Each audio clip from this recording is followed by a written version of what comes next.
안녕하세요. 생생문화제 7번째를 맞이한 시간이 돌아왔습니다. 여러분 반갑습니다. 이제 한가위인데 이렇게 바쁘신 가운데서도 이 시간에 줌을 키시고 뭔가 일생 오늘의 프로그램에 대해서 들어주시는 그 마음 너무 감사드립니다. 오늘 특별한 분을 이제 모시고요. 저희가 일생의례에 대한 이야기를 나누려고 합니다.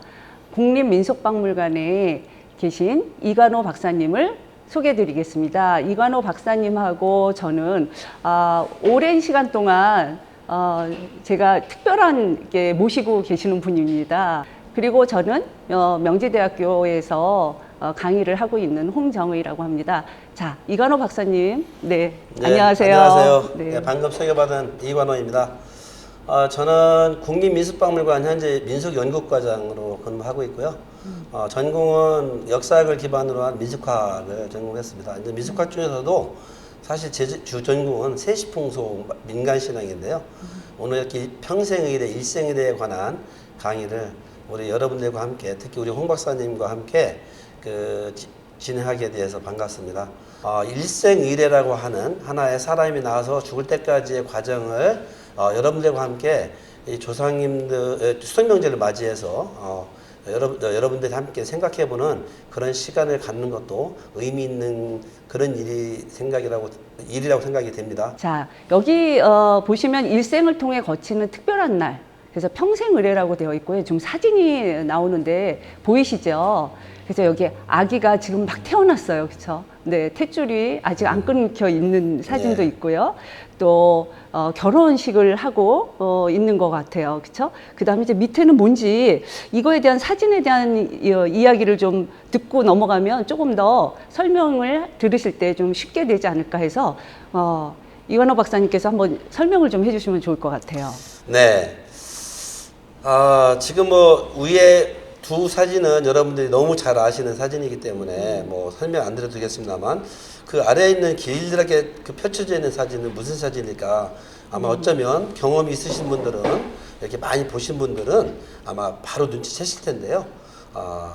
이 제목에서 보시다시피 일생을 통해 거치는 특별한 날, 평생의례라고 제가 이렇게 좀 타이틀을 달았는데요. 사람이 태어나서 죽을 때까지 거치는 여러 가지 의례가 있죠. 그런 의례 중에서 특별한 날에 이루어지는 그런 하나의 의례를 말하는데요. 그 아래 보시는 것은 무엇일까요? 한 3초간 여러분들 한번 고민해 보신다면, 이게 사실은 여러분들과 대면 강의를 한다고 한다면 굉장히 재미있게 그 강의가 이루어질 것 같은데, 제가 여러분들을 볼 수가 없으니까 카메라만 보고서 하다 보니 저도 꼭 무슨 혼자 말하는 것 같은 느낌이 들어서 신도 안 납니다만, 그 아래 보이시는 이 사진은 상여 나가는 모습이죠. 요즘에는 버스를 여기 장기차에다가 싣고 가서 바로 그냥 화장을 한다든지 이렇게 해서 매장을 한다든지 이런 경우를 보입니다만, 예전에는 지금 여기 상여는 안 보입니다만 이 지금 깃발 앞에 상여가 가고 그 상여 뒤에 상주가 따르고 바로 이어서 만장이라고 하는 그 깃발을 들고 돌아가신 분의 고인의 그런 그 여러 가지 의미를 담은 그런 글귀를 만장에 써서 이렇게 들고 가는 그런 것들이죠. 어쩌면 연세 이제 많이 드셔서 돌아가셨을 때 많은 사람들이 어떻게 보면은 그 좋은 곳으로 가시라고 하는 그런 하나의 그런 모든 사람들이 함께 슬픔을 나누고 또 한편으로는 새로운 세상에서 행복하게 사시라고 하는 그런 하나의 의미를 갖고 있는 그런 사진이라고 볼 수 있겠습니다. 네, 저도 어릴 때 기억이 나는데 할머니가 돌아가셨을 때 이렇게 했습니다. 그러시나요? 네, 네. 이렇게 많은 분은 아니셨지만 많은 분들이 이제 매장을 하기 위해서 앞에 상여를 하고, 제가 이제 어리지만 그때 초등학교 1학년이었거든요. 뒤에서 같이 이렇게 걸어가면서 굉장히 슬퍼하고, 근데 지금 생각하면 걷는 그 시간이 되게 뭐랄까 상실감에 대한 거를 한번 치유하는, 애기지만 그렇죠. 그때는 몰랐지만 지금 생각하니까 그 시간이 필요했구나 라는 생각이 들었습니다. 네. 아마 어쩌면 이런 만장의 행렬을 좀 특수한 경우기는 합니다만 그 20년 좀 넘은 것 같은데요. 네. 그 성철 스님이 돌아가셨을 때 네, 네. 그 해인사에서 네. 아주 한 저희 박물관에서 한 200개 정도의 만장을 수거를 해왔는데요. 그 당시 제가 이제 학예사 초창기 때 그 비 오는 날 그 만장을 직접 가서 수거해가지고 그 프라이드 조그만 차에다가 나무 네. 싣고서 와서 네. 다 세척해가지고 4월 초파일마다 그 전시 특별전을 했던 그런 기억이 있는데요. 그 성철 스님이 돌아가셨을 때 그 수많은 그 만장들이 그 행렬을 따랐던 그 네. 기억이 납니다. 네. 뭐 최근에도 사실은 그 안동 지역이라든지 특히 유교 어떤 전통적인 그런 유교 문화가 강한 그런 양반가에서는 종고가댁에서 종손들이 돌아가시면은 네. 이 만장이 이렇게 하는 그런 모습을 지금도 종종 볼 수 있습니다만 네. 아마 오늘 이 강의를 같이 함께 하시는 여러분들은 아마 TV 정도에서 아니면 드라마 같은 데서나 보시는 그런 그쵸. 장면일 것 같습니다. 네. 네. 다음으로 넘어가시겠습니다. 네. 저희 그 목차를 살펴보면 네, 먼저 평생의례에 대해서 한번 알아보고요. 그다음에 출생의례, 관례, 혼례, 수연례, 상례, 제례인데 박사님하고 이관호 박사님하고 저하고 나누는 건 어디까지죠? 수연예까지 아마 하고 네네. 상례와 제례는 네. 정말 이쪽에 최고의 전문가인 네. 우리 정종수 박사님께서 네. 아마 이 강연을 해주시는 걸로 알고 있습니다. 네, 예, 예. 네. 이 상례와 제례 같은 경우는 굉장히 좀 복잡하고 까다로워서 네. 이쪽에 전문가가 좀 더 해주시는 것이 맞다고 봅니다. 네, 네. 자, 다음으로 넘어가 볼까요? 네. 네.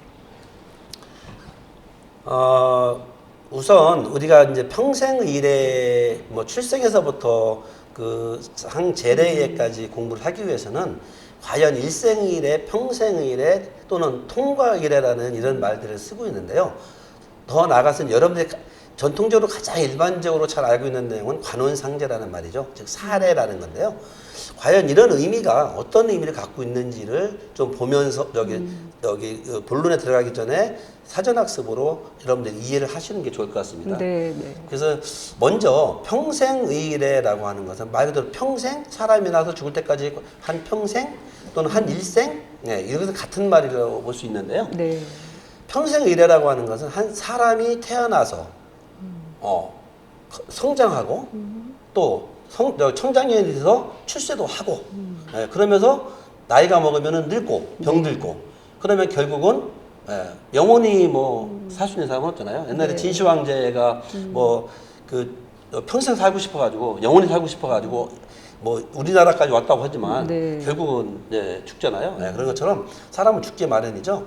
그래서 이런 그 탄생, 성장, 그다음에 노쇠하고 죽어가는 이런 평생 동안 특별한 날에 치르는 그런 통과의례를 바로 평생의례라고 하는데요. 네. 이러한 의례 절차에 따라서 사회적인 지위와 역할이 전환되어 다음 단계로 진입하는 하나의 과정, 의례, 네. 통과의례라고 볼 수 있습니다. 네, 네. 사람이 엄마 뱃속에서 딱 태어났을 때, 그 다음에 100일과 도를 지나고 또 결혼하고 이런 과정들은 네. 굉장히 의미를 갖고 있는 거죠. 네. 그래서 이러한 평생의례는 일생의례라고도 하는데요. 이러한 그 평생의례를 우리 전통 사회에서는 사례, 즉 관혼상제라고 하는 사례 중심의 이런 그 의례 중심으로 불려왔던 것이고, 네. 그래서 우리나라 이제 민속학책에 보면은 관혼상제라는 이야기가 예전 민속학책에 나옵니다만 네. 지금은 일생의례 또는 평생의례라고 이렇게 이제 명칭이 바뀌어집니다. 네, 예. 네. 자, 그래서 그러면 우리가 일반적으로 전통적으로 알고 있었던 관혼상제라고 하는 것은 무엇인지를 조금 더 구체적으로 살펴보면 지금 왼쪽에 보이시는 사진 4개를 보실 수 있습니다. 이제 이 수업 이후에 계속 구체적으로 이제 어떻게 이루어지는지를 알겠습니다만 왼쪽 제 윗상단에 보이는 것이 관례하는 모습이죠. 네. 예, 아마 여러분들 이 관례하는 모습은 쉽게 보지 못할 거예요. 지금 현대 사회에서 관례하는 의례를 보실 수 있는 곳은 아마 성균관 네. 있죠? 네. 성균관대학교에 있는 성균관. 네. 예, 거기서는 1년에 한 번 정도 하는 거 알고 있어요. 4월 네. 20일 날이죠. 네. 성의식 날. 성의식. 예. 그 옆에 보시는 것은 뭐 우리가 이제 현대 사회에서 이게 사실은 패백들이 받는 건데 네. 예, 현대적으로 드레스를 입고 저기 결혼식장에서 혼례를 하지만 폐병만큼은 전통적인 모습을 하잖아요. 네, 네. 예. 전통 훈련은 아닙니다만 네. 예, 그 유습을 따르는 거죠. 네. 그다음에 이제 그 왼쪽 아랫부분에 보이시는 것이 이제 지금 관을 여기 건을 쓰신 분이 관을 들고 가는 거잖아요. 이거 이제 저 고인이 돌아가셔서 이제 상례를 치르는 그런 모습이고요. 저 오른쪽에 아랫부분에 있는 것은 제사를 지내는 모습이죠. 네. 예. 뭐 요즘에 누가 저렇게 지내나요? 그렇지만 아직도 저 양반가에서는 저렇게 그 여기 유골을 쓰고 네. 예, 복을 저기 예, 입고 그렇게 이제 제사를 지내는 모습이죠. 네, 네. 예, 이런 것도 이제 구체적으로 이제 살펴보겠습니다. 그래서 관혼상제란 사람이 일생 동안 거치는 대표적인 네 가지 의례로 관례, 혼례, 상례, 제례를 총칭하는 것이고요. 한국의 관혼상제는 조선시대의 성리학 이념에 따라서 계획적으로 추진된 유교식 관혼상제가 평생의례의 문화적인 전통이 되었다고 볼 수 있습니다. 자, 여기서 그럼 조선시대의 성리학이라고 하는 것은 무엇인가요? 우리나라 유교는 사실 중국으로부터 들어오잖아요. 네, 네. 예, 고려시대가 불교국가라고 한다면 조선시대는 이제 유교국가잖아요. 네. 그래서 숭유 정책을 쓰게 되는데 우리 성리학이라고 하는 것은 중국의 유교가 우리나라에 들어오면서 조선 초에 우리나라에서 우리나라 시장에 맞게끔 만들어진 성리학이죠. 네. 그래서 일반적으로 오늘날 전승되고 있는 여러 가지 유교적인 의례는 성리학이 정착된 이후에 만들어진 우리나라의 민속이라고 생각하시면 될 것 같습니다. 네. 예, 그런 의미고요.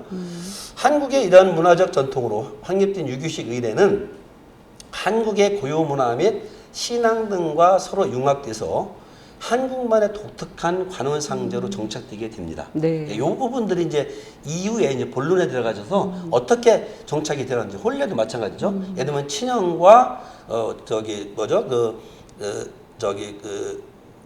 신부댁에서 이제 살아가는 네, 네. 이런 모습들이 이 고구려의 유습과 중국의 친형 모습들이 막 혼합되어가는 이런 모습들을 이제 보실 수가 있는데요. 네, 그런 것들은 아마 다음 시간에 아마 여러분들과 함께 구체적으로 나눠볼 것 같습니다. 네. 그럼 전형적으로 우리 한국은 어떻게 보면 우리 것으로 다 이렇게 소화돼서 다시 재탄생시키는 그런 의례 같다라는 그렇죠. 생각이 드는데요. 그게 이제 여기 일생일의 관혼생제뿐만 아니라 사실 세시풍속 같은 경우도 마찬가지거든요. 네. 중국으로부터 사실은 중국의 역사가 이제 우리보다는 훨씬 이제 뭐 오래돼서. 오래됐으니까. 네. 그러니까 중국으로부터 그 원래 명칭이나 기원은 되죠. 네. 그런데 우리나라에 들어오면서 한국적으로 토착화되는 겁니다. 네, 네. 예를 대표적인 게 이제 단어 같은 것들인데요. 세계 인류 무형문화유산에 등재될 때 중국 거라고 중국에서 반대했잖아요. 그럴 네. 때에 우리나라의 그 고유한 문화로서 유네스코에서 인정받은 것처럼 이 사례라고 해서 사실 지금 관혼상제 이런 사례라고 하는 것들이 중국에서는 거의 우리보다 많이 사라지잖아요. 네. 그런데 우리나라가 오히려 원형을 가지고 있는다든지 거기 우리나라에 맞게끔 변형되어가는 네. 이런 하나의 모습을 볼 수 있습니다. 네. 근데 지금 이제 설명을 들으니까 예. 조금 헷갈리는 게 예. 관혼상제는 이제 사례잖아요. 그런데 이제 평생 의례에는 출생과 상례까지 들어가니까 이제 물론 제 제례 있지만 그게 어떻게 또 이게 융합이 될 수 있을까 이런 생각이 좀 드는데요. 예, 그러니까 이제 우리 전통 유교 문화에서 볼 때는 어려서 성인이 되고 네. 성인이 된다는 것은 한 그 가정을 이끌어간다는 네, 거거든요. 네. 그다음에 그래서 그게 관례거든요. 네. 그다음에 이제 성인이 돼 가지고서 혼인을 하게 되죠. 네, 네. 혼인이 된다고 하는 것은 서로 다른 배경에 있는 남자와 여자가 한 가정을 이루어서 네. 또 다른 하나의 그 아이가 생산하는 네, 거잖아요. 네. 굉장히 중요한 의미가 갖고 있는 거죠. 그게 이제 혼례죠. 그다음에 그런 과정을 통해서 한 가정을 이끌어 가다가 사람이 죽게 되죠. 네. 그 또 하나의 분리죠. 네, 네. 예. 그래서 저 세상에 갔을 때 우리 후손들이 또 저기 그 우리 조상에 대해서 어떻게 저기 대응하는 거를 하는 것이 제례죠. 네. 그 사례를 핵심적으로 봤던 거죠.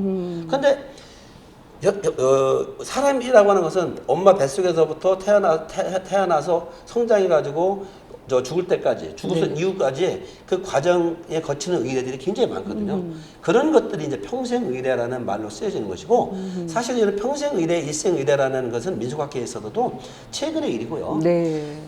실제적으로 여기 이제 보시는 통과 의례라고 하는 이런 말들이 좀 서양에서 우리보다 네. 좀 먼저 나왔죠. 네, 그래서 네. 통과 의례라는 말을 그렇다면은 어떻게 관혼상제를 포괄한 그 어렸을 때 이제 태어나기 전부터의 그 과정을 포괄할 것인가라고 하는 이런 측면에서 일생일에 평생일에라는 말이 나왔고요. 네. 그래서 여기서 여러분들이 일생일에 평생일에 대한 의미를 살펴보셨고 관원상제의 의미를 살펴보셨는데 통과일해라고 하는 것이 어떤 의미를 가지고 있는지 인류학적으로 네. 이 내용을 좀 공부하셔야 될 것 같습니다. 그래서 좀 설명을 드린다면 그 통과일해라고 하는 것은 인생의 고비와 계절의 변화에서 나타나는 그런 위기를 잘 넘기기 위해서 그런 짜낸 구상과 그 과정에서 벌어지는 행위들이라고 이렇게 정의를 내릴 수가 있고요. 네. 이런 통과일해라는 말은 그 아놀드 반 겟랩이라고 하는 그 인류학자가 그 만들어낸 용어인데요. 반 겟랩은 의례를 통해서 개인은 인생 고비를 넘긴다라는 것에 착안을 해서 이런 통과일해라는 말을 만들어냈는데요. 개인 삶의 과정에 초점을 두었고요. 네. 태어나 어른이 되고 결혼 후에 자녀를 생산하고 죽음을 처리하는 과정으로 관혼상제들을 고려해서 삶을 설명하는 이런 하나의 저 의례라고 볼 수 있습니다. 즉 삶에서 의례만을 따로 떼어내거나 일생의례의 범주만을 따로 분리해 이해하려고 한 것이 아니라 의례라고 하는 현상을 통해서 삶을 구성하는 그런 구상과 행동들이 아주 통합적으로 드러나는 아주 총체적으로 드러나는 을 보여주려고 하는 그런 시도로서 이러한 그 통과일해라는 용어는 1908년에 그 반겟랩에 의해서 처음으로 이런 용어들이 나오게 되었죠. 네. 예. 그래서 이 통과 의례라는 설명을 들어보니까 어떤 하나하나의 그 의례만이 아니라 정말 이렇게 과정을 표현하고 있구나. 인생에 그렇죠. 넘어가는 한 단계 한 단계 넘어가는 그런 과정들에 대한 연속성을 통과 의례라고 표현을 했다라는 생각이 듭니다. 맞습니다. 그래서 네. 이제 오늘 시간부터 아마 한 4, 5주에 걸쳐서 여러분들과 함께 어떤 사람이 태어나서 죽을 때까지 어떤 과정을 통해서 무엇은 금기해야 되고 무엇은 뭐 이렇게 권장해야 되고 뭐는 해야 되고 하지 말아야 되고 뭐 이런 이야기들을 통해서 우리 인생이 얼마나 행복하고 즐겁게 이 생을 마감할 수 있는지 이런 네. 얘기를 우리 조상들의 경험을 통해서 한번 살펴보도록 하겠습니다. 네. 네, 여기서 보시다시피 한국인의 평생 의례라고 하는 것은 좀 전에 우리 그 홍 박사님이 그 질문해 주신 것처럼 관혼상제라고 하는 그것을 기본으로 해서 출생의례와 희감제 등을 모두 포괄하는 그런 하나의 것들을 한국인의 일생의례 또는 평생의례라고 이렇게 여기 그림에서 보실 수 있고요. 네. 자, 그렇다면 이제 출생의례에서부터 가게 되는데 네. 일반적으로 우리 많은 사람들은 아이가 엄마 뱃속에서 태어나는 그 순간부터를 좀 말하거든요. 네, 네. 근데 우리나라 사람들은 그렇지가 않죠. 그렇죠. 우리가 나이를 뭐 계산할 때 일본이나 미국이나 유럽 같은 경우는 나이 계산을 어떻게 하죠, 홍 박사님? 나이 계산을 이제 내가 태어나서부터 한 살이 아니고, 네. 아니, 그때부터 하루, 이제 12개월이 지난 다음부터 한 살인 그렇죠. 거죠. 그러니까 엄마 뱃속에서 네. 태어나서부터 사람으로 인정하는 거죠. 네, 네, 근데 네. 우리나라는 어떻죠? 이미 뱃속에 있을 때부터. 그렇죠. 네, 이때부터. 아빠와 엄마가 사랑에 의해서 아이가 네. 생성됐을 때, 그러니까 씨가 생성됐을 때부터 우리는 네. 생명으로 보는 거죠. 네, 네. 그래서 사실은 홍 박사님도 그렇고 저도 그렇고 네. 미국 사람들이 볼 때는 한 살 더 먹은 거죠. 네, 억울해요. 그래?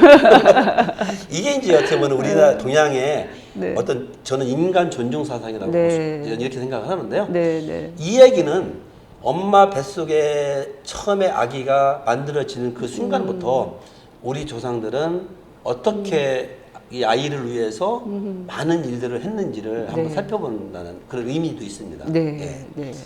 그래서 출생이라고 하는 것은 한 인간의 탄생을 전후해서 새 생명의 잉태를 기원하거나 태어난 생명을 무탈하게 키우기 위해서 행하는 각종 의례를 출생의례라고 합니다. 그래서 일생의례의 첫 단계로서 출생의례를 통해서 태아는 신생아를 거쳐서 아기로 한 가정의 구성원으로 지위가 바뀌는 거죠.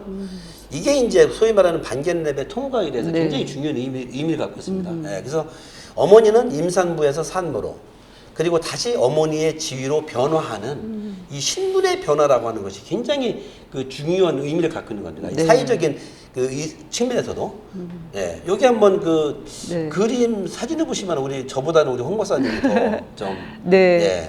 제가 임신했을 때가 예. 생각이 나고요. 예. 저 때도 굉장히 이제 아이의 사진을 이제 보여주셨었어요. 예. 근데 지금은 뭐 너무나도 자세하게 더 좋아져서 아주 태초부터 알 수 있더라고요. 그렇죠. 네. 저도 사실은 요 아래 이 왼쪽 아래에 있는 사진 시커먼 네, 사진 네. 저는 그 이렇게만 보이는 줄 알았어요. 네, 저도 근데, 이것만 받았어요. 예, 근데 지금은 이렇게 위까지 나오더라고요. 네, 네. 저도 이제 한 달 정도 있으면 할아버지가 되는데.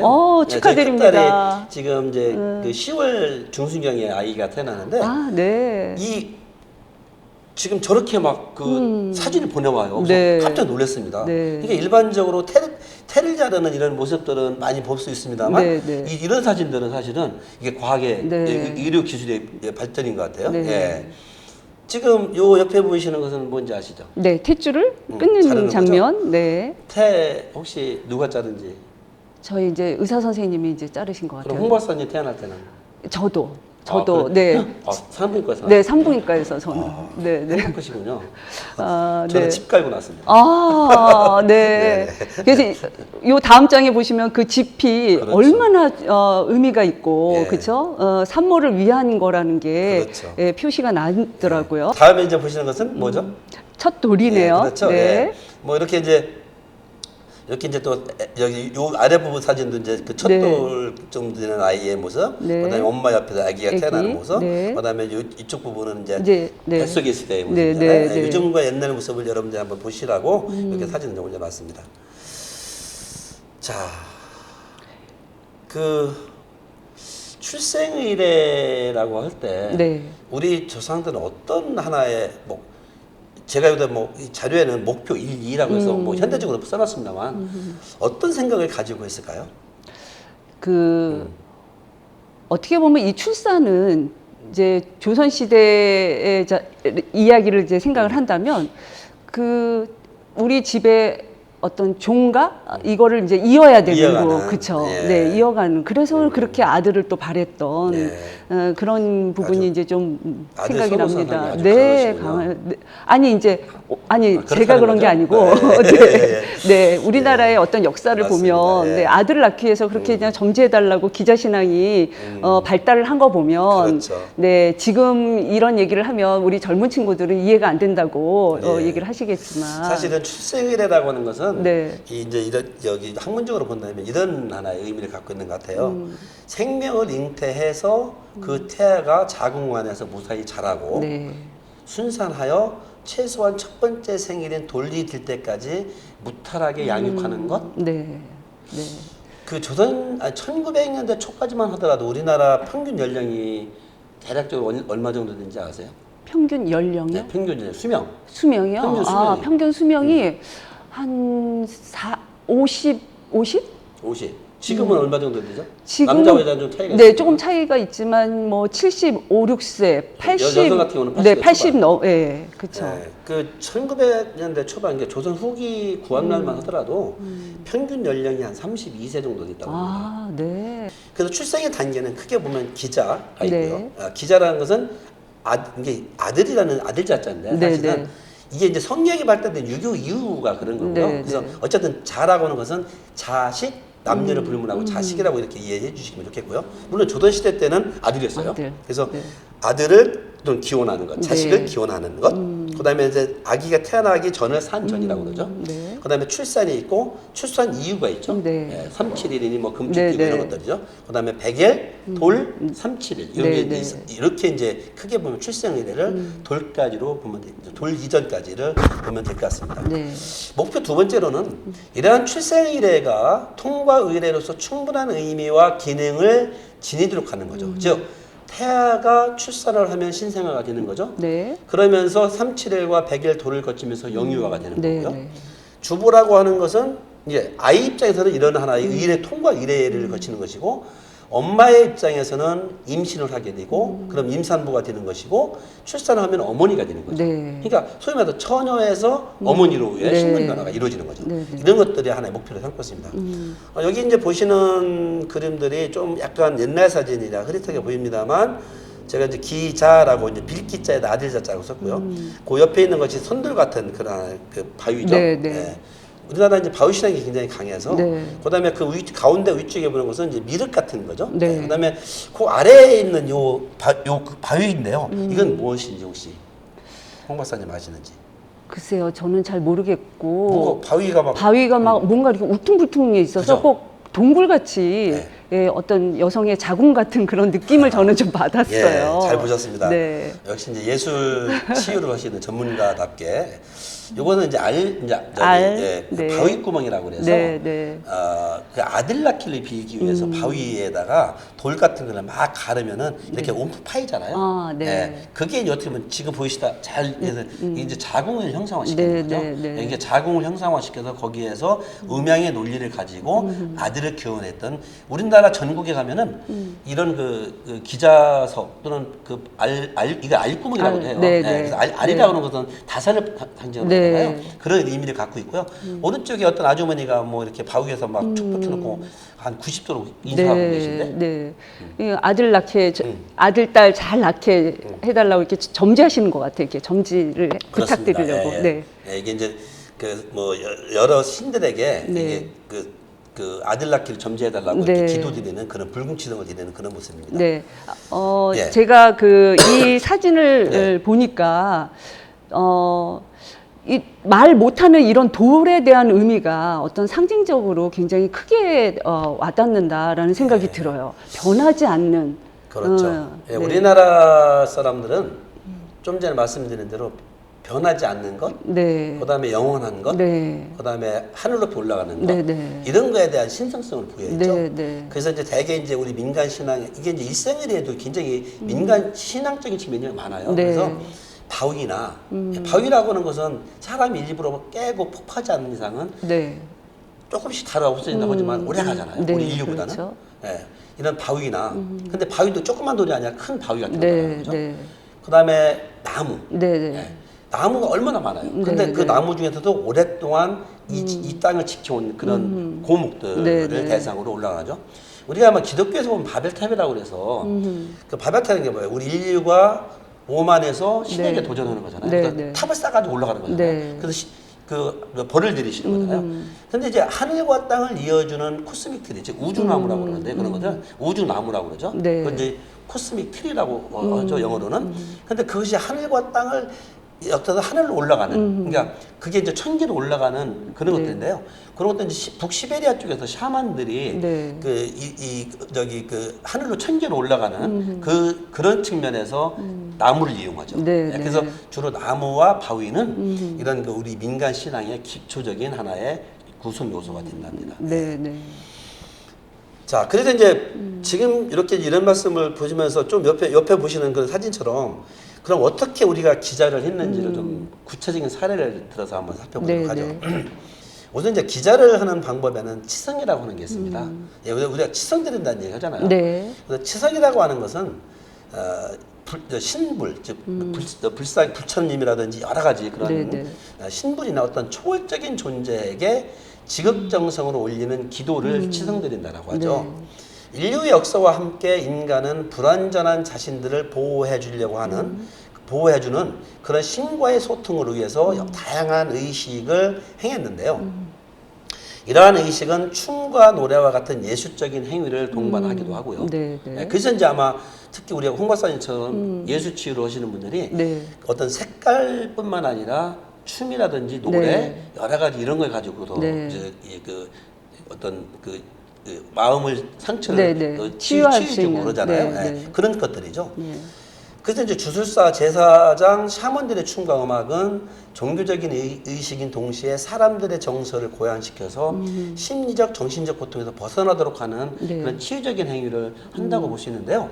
근데 쉽게 말씀드려서 요즘 여러분들 교회 다니시는 분들, 성당 다니시는 분들, 네. 그다음에 절에 다니시는 분들, 절에 가시면 마음이 편안해지시고 성당에 가시면 마음이 편해지잖아요. 예, 교회 가시면 마음이 편안해지잖아요. 네. 설사 어떤 막 그 살인자라 하더라도 그 성당이나 그런 데 가서 함부로 하지 않는 것이 일반적인 사람의 심리잖아요. 네, 그렇죠. 이 마음과 똑같다고 생각하시면 됩니다. 네, 네. 예, 바로 이런 마음이죠. 그래서 그런 치유적인 행위를 하기 위한 것들이죠. 그러니까 어떻게 보면은 불임 여성도 생기고 또 어떻게 보면 궁합이 잘 안 맞아서 아기가 금방 안 생기기도 하고 네, 뭐 이렇게 네, 그럴 수 있잖아요. 네. 특히 전통사에 있어서는 어떤 성교육이 이루어지지 않다 보면은 언제 이게 아기가 그 임신이 되는지도 잘 모르는 모르고, 경우도 많고요. 예, 그런 것들이죠. 예, 그래서 뭐 우리가 뭐 일반적으로 그 저기 나중에 이제 혼례 시간에 조금 그런 얘기를 하겠습니다만 우리가 신방역복이라는 게 있어요. 네. 네, 신방역복이 네, 네. 눈치가 이게 네, 뜨는 네. 거. 근데 신방역복도 임꺽정에서 시작했다고 하잖아요. 예, 그 얘기는 무슨 말이냐면 성격이 안 됐던 그 당시를 풍자한 거거든요. 예, 그래서 그 얘기는 이제 나중에 혼례 시간에 좀 말씀드리겠습니다만 네. 아무튼 이제 이런 불임 여성들이라든지 이럴 때 기자를 하게 되는데 여기서 이제 불임 여성 같은 경우는 기자의 영험을 보이는 장소인 아까 말씀드렸던 바위라든지 고목, 아주 오래된 나무 네, 네. 또는 기자석 네. 이것도 뭐 바위죠. 그렇죠. 기자석인데 기자석은 어떤 석이냐면요. 네. 좀 그 남자의 성기처럼 생긴 걸 기자석이라고 해요. 예. 네, 네. 예, 그런 남근석, 네. 예, 남근석도 마찬가지죠. 네, 네. 남자의 성기처럼 생긴 거죠. 그다음에 굴 또는 뭐 이런 데에 네. 그 제물을 차리고 정성껏 기도하거나 절에 불공을 드림으로써 네. 어떤 그 불임 여성들이 네. 그랬다고 하죠. 우리 할아버지도 사실 우리 할아버지가 태어나실 때 그 절에 가서 치성을 드리고 태어나셨다고 그래서 네. 저희 할아버지가 92살에 들어가셨는데 83년에 들어가셨는데 네.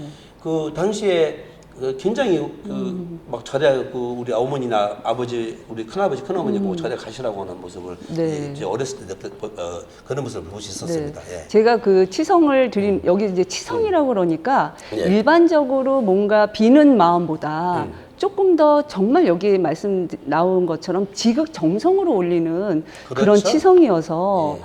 어떤 내가 형상으로 뭐 언어로 표현하기는 어렵지만 내가 이런 의식적으로 행하는 어떤 거 외에 어떤 무의식적인 부분들이 좀 이렇게 나타나고 그렇죠. 모든 이런 동식물의 돌이나 이런 바위에 뭔가 이렇게 생명이 있다라는 거. 자연과 네, 함께 있다는 네. 거죠. 그러니까 우리 인류도 자연의 일부잖아요. 네, 네. 그러니까 자연 속에서 무엇인가를 항상 우리는 음양의 논리를 많이 이렇게 해서 생각이거든요. 네, 네. 그래서 보면은 알터 같은 경우 아까 말씀한 알터 네. 또는 그 공암, 네, 네. 공암이라고 해서 공주 그 반포면 가면은 공암이 뭐예요?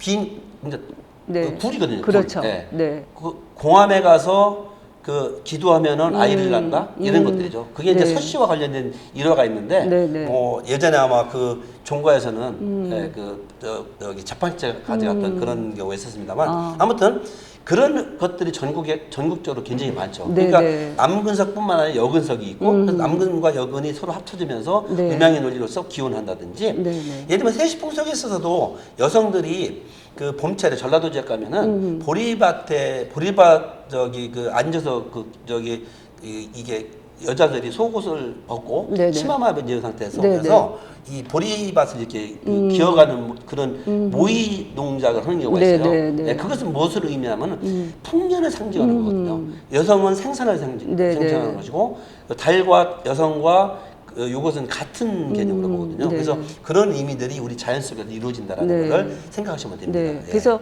이런 상징성이라는 게 어떤 실질적으로 뭔가 이렇게 증명해내지는 못하지만 그 상징성이 내 마음에 들어오면 어떤 하나의 믿음이 되는 부분이 생기겠다. 그렇죠. 네. 물안론적인 사상이 결국은 거기에도 다 생명이 부여해진다라는 게 우리 조상님들의 어떤 지혜랄까? 그렇죠. 이런 게 이제 생각이 나고요. 아까 말씀하신 것처럼 이 굴이 그 안에서도 어떤 신탁이 이루어지는 것처럼 그 안에서 하나의 의례도 형성을 했고, 네. 그래서 이 정말 변하지 않는 그리고 굴 자체가 또 자궁과 같은 의미를 가지고 있잖아요. 그런 것은 이제 유감주술이라고 그래요. 네. 인류학적으로 보면 이제 유감주술이라고 그래서 그런 이제 유감 비슷한 행위를 하는 거죠. 근데 이제 그것은 좀 전에 제가 이제 성당이나 절이나 교회를 네, 말씀드렸지만 비유를 했지만 마음에 정성을 들이는 거죠.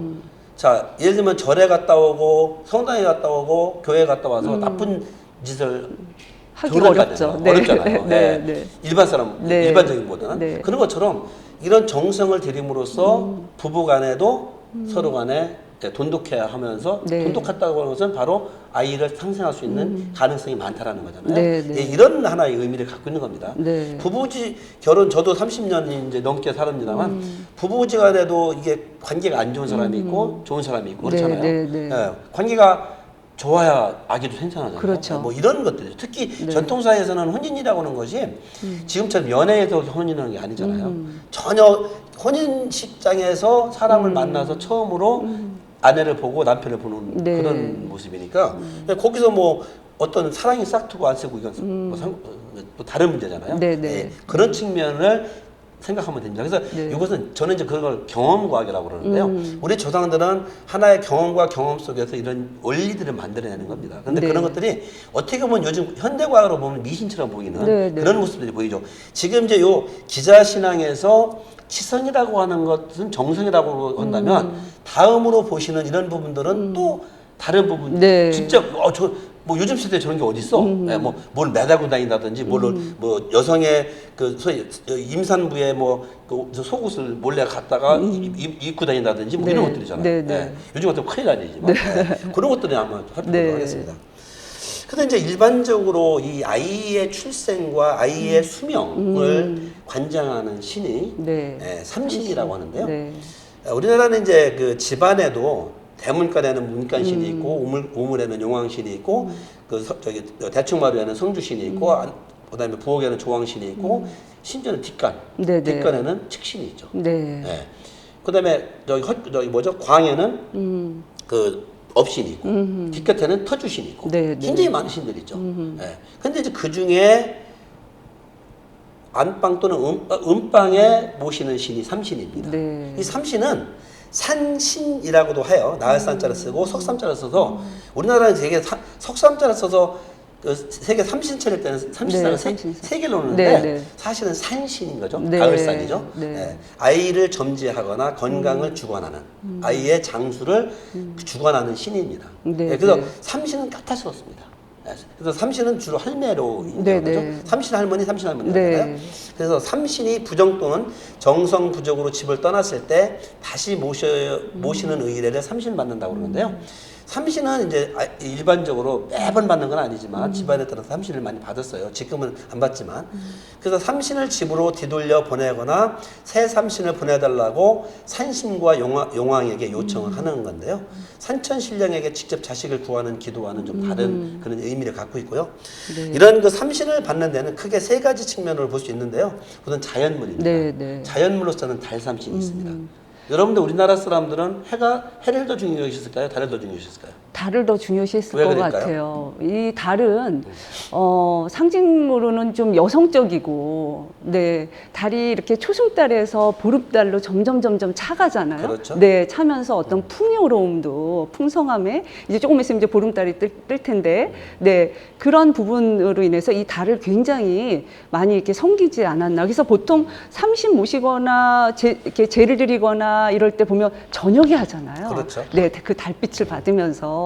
그래서 이 자연물의 이 달이라는 거는 굉장히 의미가 있고 또 여성은 월경을 하잖아요. 그렇죠. 그렇죠. 네. 그러니까 월경을 하니까 어떤 여성성하고 우리 이제 달해주기로 하니까 월경을. 예, 예. 네, 그렇죠. 네. 네. 그래서 굉장히 의미 있는 것 같습니다. 달이. 그래서 우리나라 사람들은 해를 양으로 본다면 네. 달을 음으로 본 겁니다. 아마 여러분들이 요즘 세상에 남자는 하늘이요 여자는 땅이요 하면은 막 굉장히 기분 나쁘게 생각하시는 분이 계신데요. 꼭 그렇게 저는 제가 남자라 그런 것이 아니라 그렇게 보시기 아니라 음양 논리로 따진 겁니다. 네, 예, 네. 그래서 그 지모신과 여성과 달은 하나로 봅니다. 예, 네. 달이라고 하는 것은 무엇을 관장하죠? 썰물과 밀물을 관장하는 겁니다. 네. 예, 바다에 썰물과 밀물을 해서 초하루와 보름을 만들어내는 거죠. 네, 네. 그렇기 때문에 굉장히 아까 좀 전에 우리 홍 박사님이 말씀하셨다시피 달에 기울고 참은 그것은 바로 인류의 생명의 생성과 이것을 상징하는 의미를 갖고 있습니다. 네. 그래서 자연물로서는 달삼신이 굉장히 중요한 의미를 갖고 있고요. 동식물로서는 은행나무, 네. 모시, 네. 개, 소 이런 삼신 등이 있습니다. 네. 여기서 뭐 좀 느끼는 게 없나요? 저는 은행나무 하면은 왜 일단 은행이 많이 열리잖아요. 그렇죠. 네, 그러니까 열매가 주렁주렁 열리고 또 냄새는 또 좀 지독하지만 네 그리고 굉장히 은행나무는 암수의 나무가 있잖아요. 그렇죠. 네, 그래서 어떤 합의 논리에 대한 부분들이 좀 들어가 그러면 있다. 저기 은행나무 순나무에서 은행 열리나요? 암나무에서 열리지 않을까요? 거리가 얼마겠던지 혹시 아세요? 거리에 그 메타는 모르지만 예. 어느 정도 이렇게 있어야지. 맞습니다. 예, 네, 가까이서. 네, 숯은행나무에서는 안 열립니다. 네, 예. 네. 은행나무를 보시면 삐쭉삐쭉 나온 것이 네, 숯은행인데요. 네. 이제 여러분들 혹시 이 은행나무는 우리 국립민속박물관에 가보시면 지금 공사를 하고 있습니다만 3년시관에 그 서당 옆에 은행나무를 만들어 연출해 놨어요. 네. 예, 서당에도 은행나무를 놓거든요. 네. 그것이 이제 열심히 은행나무처럼 번성을 해서 그 출세라는 의미를 갖고 있는 것처럼 은행나무는 좀 전에 말했듯이 다산을 그렇게 상징하는 것이고요. 네. 대개 이제 우리 민간신앙에서는 은행나무에서 이제 좀 귀신 얘기를 한다면 백사신으로 많이 흰뱀, 네. 네, 네. 흰뱀으로 많이 나타나서 나눴는데요. 그런 은행나무 삼신이 있고요. 그다음에 모시 삼신 네. 있죠. 예, 모시 삼신. 모시는 1년에 한 3번 정도 경작을 예. 하게 되잖아요. 예. 그러니까 많은 모시를 이제 얻어낼 수 있어서 그렇죠. 예, 또 모시, 그것도 예. 다산하고 관련이 되지 그렇죠. 않나. 예, 다산하고 상관이죠. 네, 네. 뭐 개삼신, 소삼신. 그러게요. 개는 저는 개 하면은 이제 충성심에 대한 예. 부분이라고 생각을 지킴이. 했는데, 네, 예. 지킴이고 그래서 어떤 보호자의 역할을 하고 있지 그렇죠. 않나 예, 예. 이런 생각이 듭니다. 예, 예. 네. 이게 이제 우리 삶과 관련이 있다고 네, 보시면 돼요. 네. 모시다고 하는 것은 그런 의미도 있고 또 왔다는 우리는 모시는 뭐와 관련돼요? 우리가 옷. 옷, 그죠? 네, 네. 그다음에 개와 소는 사람으로 쳤잖아요. 네, 네, 가죽으로 네, 쳤잖아요. 네. 요즘에는 이제 개를 가죽으로 치지만 네. 예전에는 개를 가죽으로 치지 않고 네, 네. 소는 소를. 가죽으로 쳤잖아요. 네. 예, 그렇기 때문에 그런 신들이 이제 바로 동식물로서 되는 거고요. 저는 소하면요 왜 이렇게 불쌍한지 머리부터 발끝까지 소는 저희가 하나도 버릴 게 없죠. 네, 버릴 게 예, 없고 예. 다 먹고 예. 또 소하면은 좀 인내와 그래서 우리 어머니상 끈기. 네 이런 부분들이 그러면, 좀 예. 느껴지고 그렇죠. 예. 네 돼지의 어떤 예. 소 경작을 하기 때문에 예. 돼지 신과도 평생 농경에 네, 그 네. 농경에 힘을 쏟다가 나중에 네, 네. 죽을 때는 자기 고기까지 주는 네, 예, 네. 그런 하나의 동물이라고 볼 수 있죠. 네. 올해가 그러고 보니까 네, 소띠네요. 신축년이죠. 예, 신축년. 예, 그렇습니다. 예. 그다음에 이제 세 번째로는 임산부의 생명력으로 임신 가능성을 높이는 방법이 있는데요. 예를 들면 산가, 그러니까 출산한 집이죠. 네. 산가에 첫 국밥을 끓여주고 예, 산모와 함께 먹는 거죠. 예, 그러니까 뭘까요? 나눔이 아닐까요?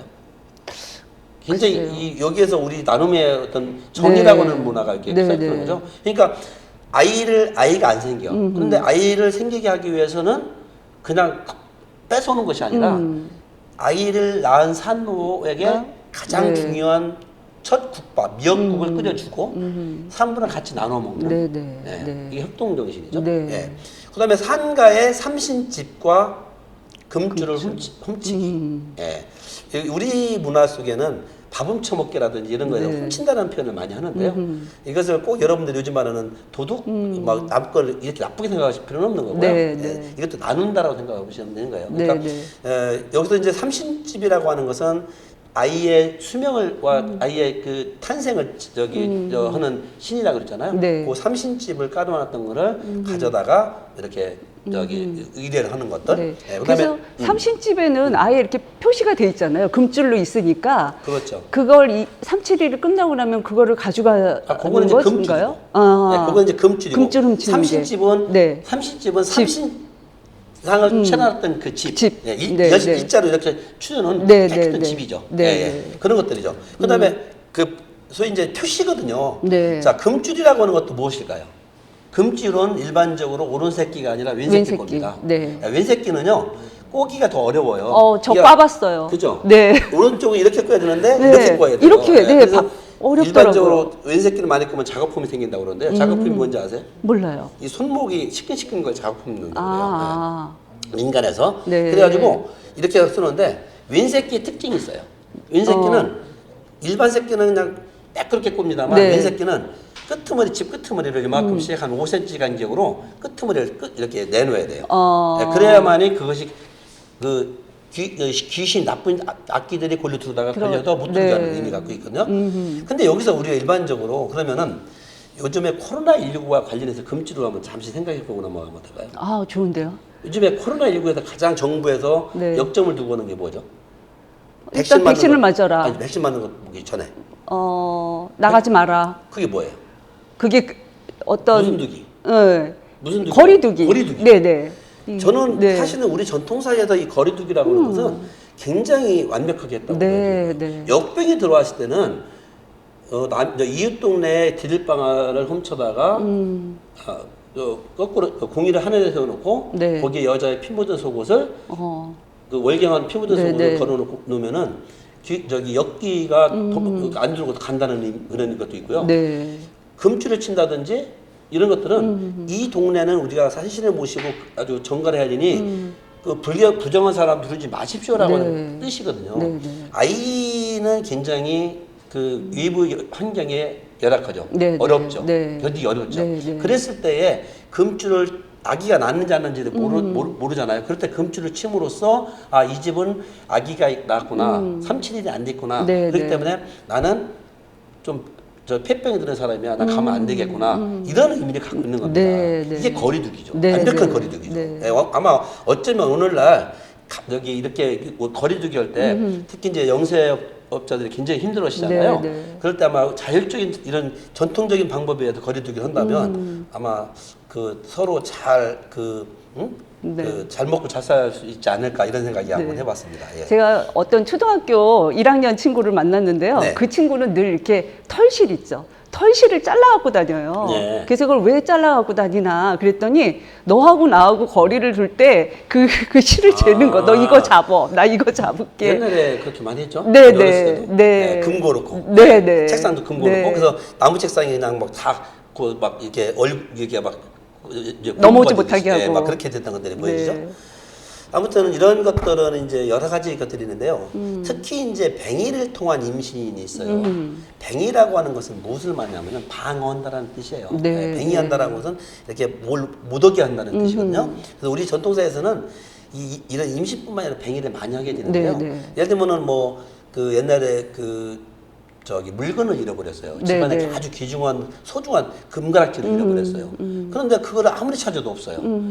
그런데 그걸 꼭 찾고 싶어요. 네. 결혼 반지이기 때문에. 네, 네. 그랬을 때는 뱅이를 해요. 예, 그래서 그런 뱅이하는 방법은 요즘 같으면은 이 동물학대로 아마 다 고소당할 텐데요. 옛날에는 이제 예를 들면 전통 민간에서는 네. 미꾸라지 뱅이라든지 고양이 뱅이 같은 게 있었는데 뭐 그 이야기는 뭐 여기서 우리 어린아이들이 네, 있을까봐 네, 네. 조금 하기가- 생각이 안 네, 할게요. 네. 아무튼 그 얘기 뭐냐면 미리 뱅이를 어떤 행위를 통해서 위험한 행위를 통해서 네. 가져간 사람이 미리 그 물건을 몰래 갖다 놓게끔 하는 네. 예, 범인을 만드는 것이 아니라 예방을 하는 그런 의미가 갖고 있는 네. 거죠. 지금은 딱 봤다 유도했다가 범인 딱 되면 딱 잡아가지고 네. 뭐 이렇게 징역 보내는 것들이 많지만 예전에는 그게 아니라 네. 미리 사전에 뭐 방어하는 예방하는 그런 의미를 갖고 있는 겁니다. 그래서 그런 측면에서 한번 보시면 네. 뱅이라고 하는 것은 위험 요소를 미연에 방지하거나 불행을 되돌리고자 할 때 또는 소원을 은밀히 이루고자 할 때 사용하는 주술적인 방법을 뱅이라고 합니다. 네. 지금 여기 이게 네, 도끼, 돌도끼인가요? 아, 쇠도끼인가요? 쇠도끼죠. 네, 쇠도끼. 얼마나일까요, 거기가?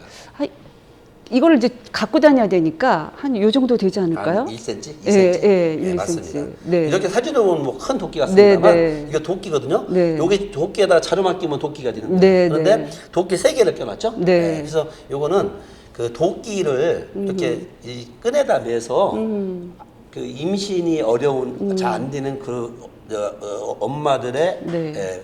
그 허리춤에다가 네, 끼고 네. 다니면 아기를 낳는다라는 그런 주술입니다. 네. 이게 근데 왜 하나가 아니고 세 개냐라는 거에 좀 의문이 가거든요. 그렇죠. 삼수, 네, 아까 네, 삼신이 삼신. 있고요. 네. 그다음에 왜 그럼 도끼일까요? 이 도끼는 네. 우리가 이렇게 도끼를 쾅 하고 이렇게 내리치면 그죠? 이게 불꽃이 이렇게 탁 튀잖아요. 불꽃이 튄다. 네, 불꽃이 왜 튀기도 불꽃이에요? 하고 무슨 뭐 뭔가 돌이나 쇠를 치나요? 도끼라고 그러면 나무를 치는 게 맞는 거지. 네, 근데 이제 땅을 쳤을 때 네.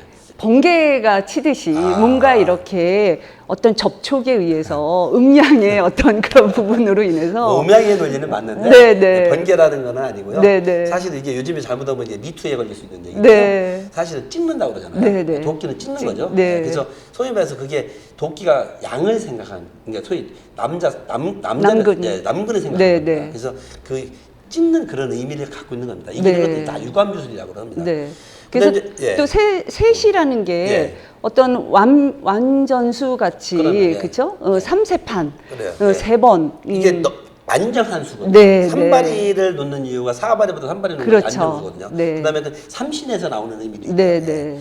그런데 이제 이런 뱅이 사례를 좀 더 구체적으로 살펴보면 아이를 많이 낳은 임산부의 속옷을 얻어서 입는 거거든요. 네. 이 사실은 그 여성의 속옷을 가지고 우리 전통 사회에서 민속 신앙에서 이 어떤 풍습에서 의뢰들이 많이 나잖아요. 네, 네. 그게 이유가 있어요.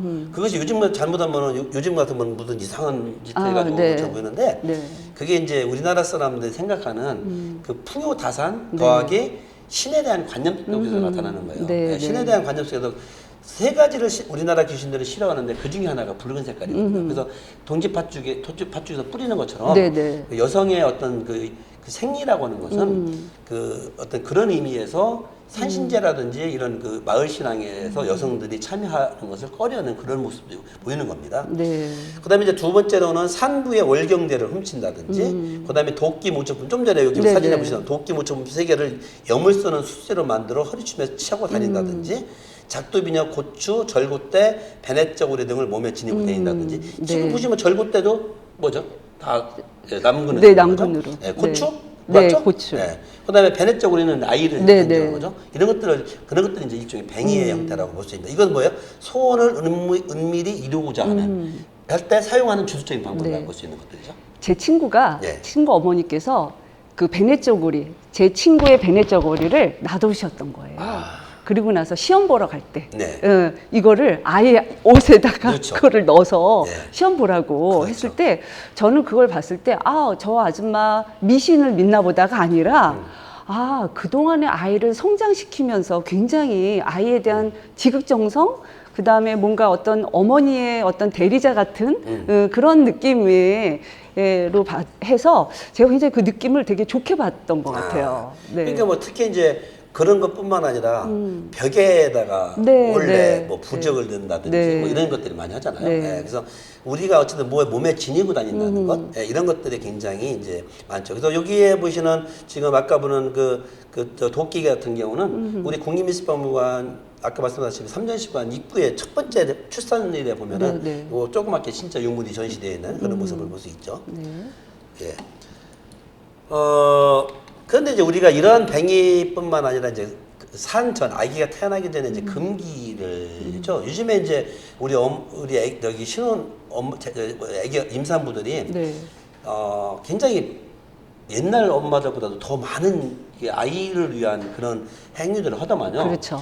우리 딸 같은 경우도 보면은 벌써 뭐 별의별 거 심지어는 수건을 가재 수건을 뭐 한 100개 정도 사가지고 그거를 2번, 3번씩 빤다든지 빨아서. 이불도 네. 제가 이불을 하나 애기 이불을 사줬더니 그거를 빨아야 된다는 거예요. 그래서 그거 왜 빨지? 그리고 뭐 아직 태어날라도 한 달 남았는데 뭐 팬이 막 해가지고서 그걸 하는 거예요. 그래서 야 애기도 그냥 자연 속에서 좀 이렇게 여기 좀 이렇게 키워야지. 네, 좀 네. 이렇게 나쁜 것도 이렇게 맞으면 해야지. 이제 웃으면서 그랬습니다만 우리 조상들도 우리 어머니들은 이런 그 여러 가지 금기 산전의 네. 금기를 했죠. 그래서 이 금기의 기능을 좀 보면 금기라고 하는 것은 무엇을 하면 어떤 나쁜 상황이 발생되므로 반드시 하지 말아야 한다라고 하는 내용으로 권유와 강요보다는 보다 강한 구속력을 지닌다고 볼 수 있고요. 네.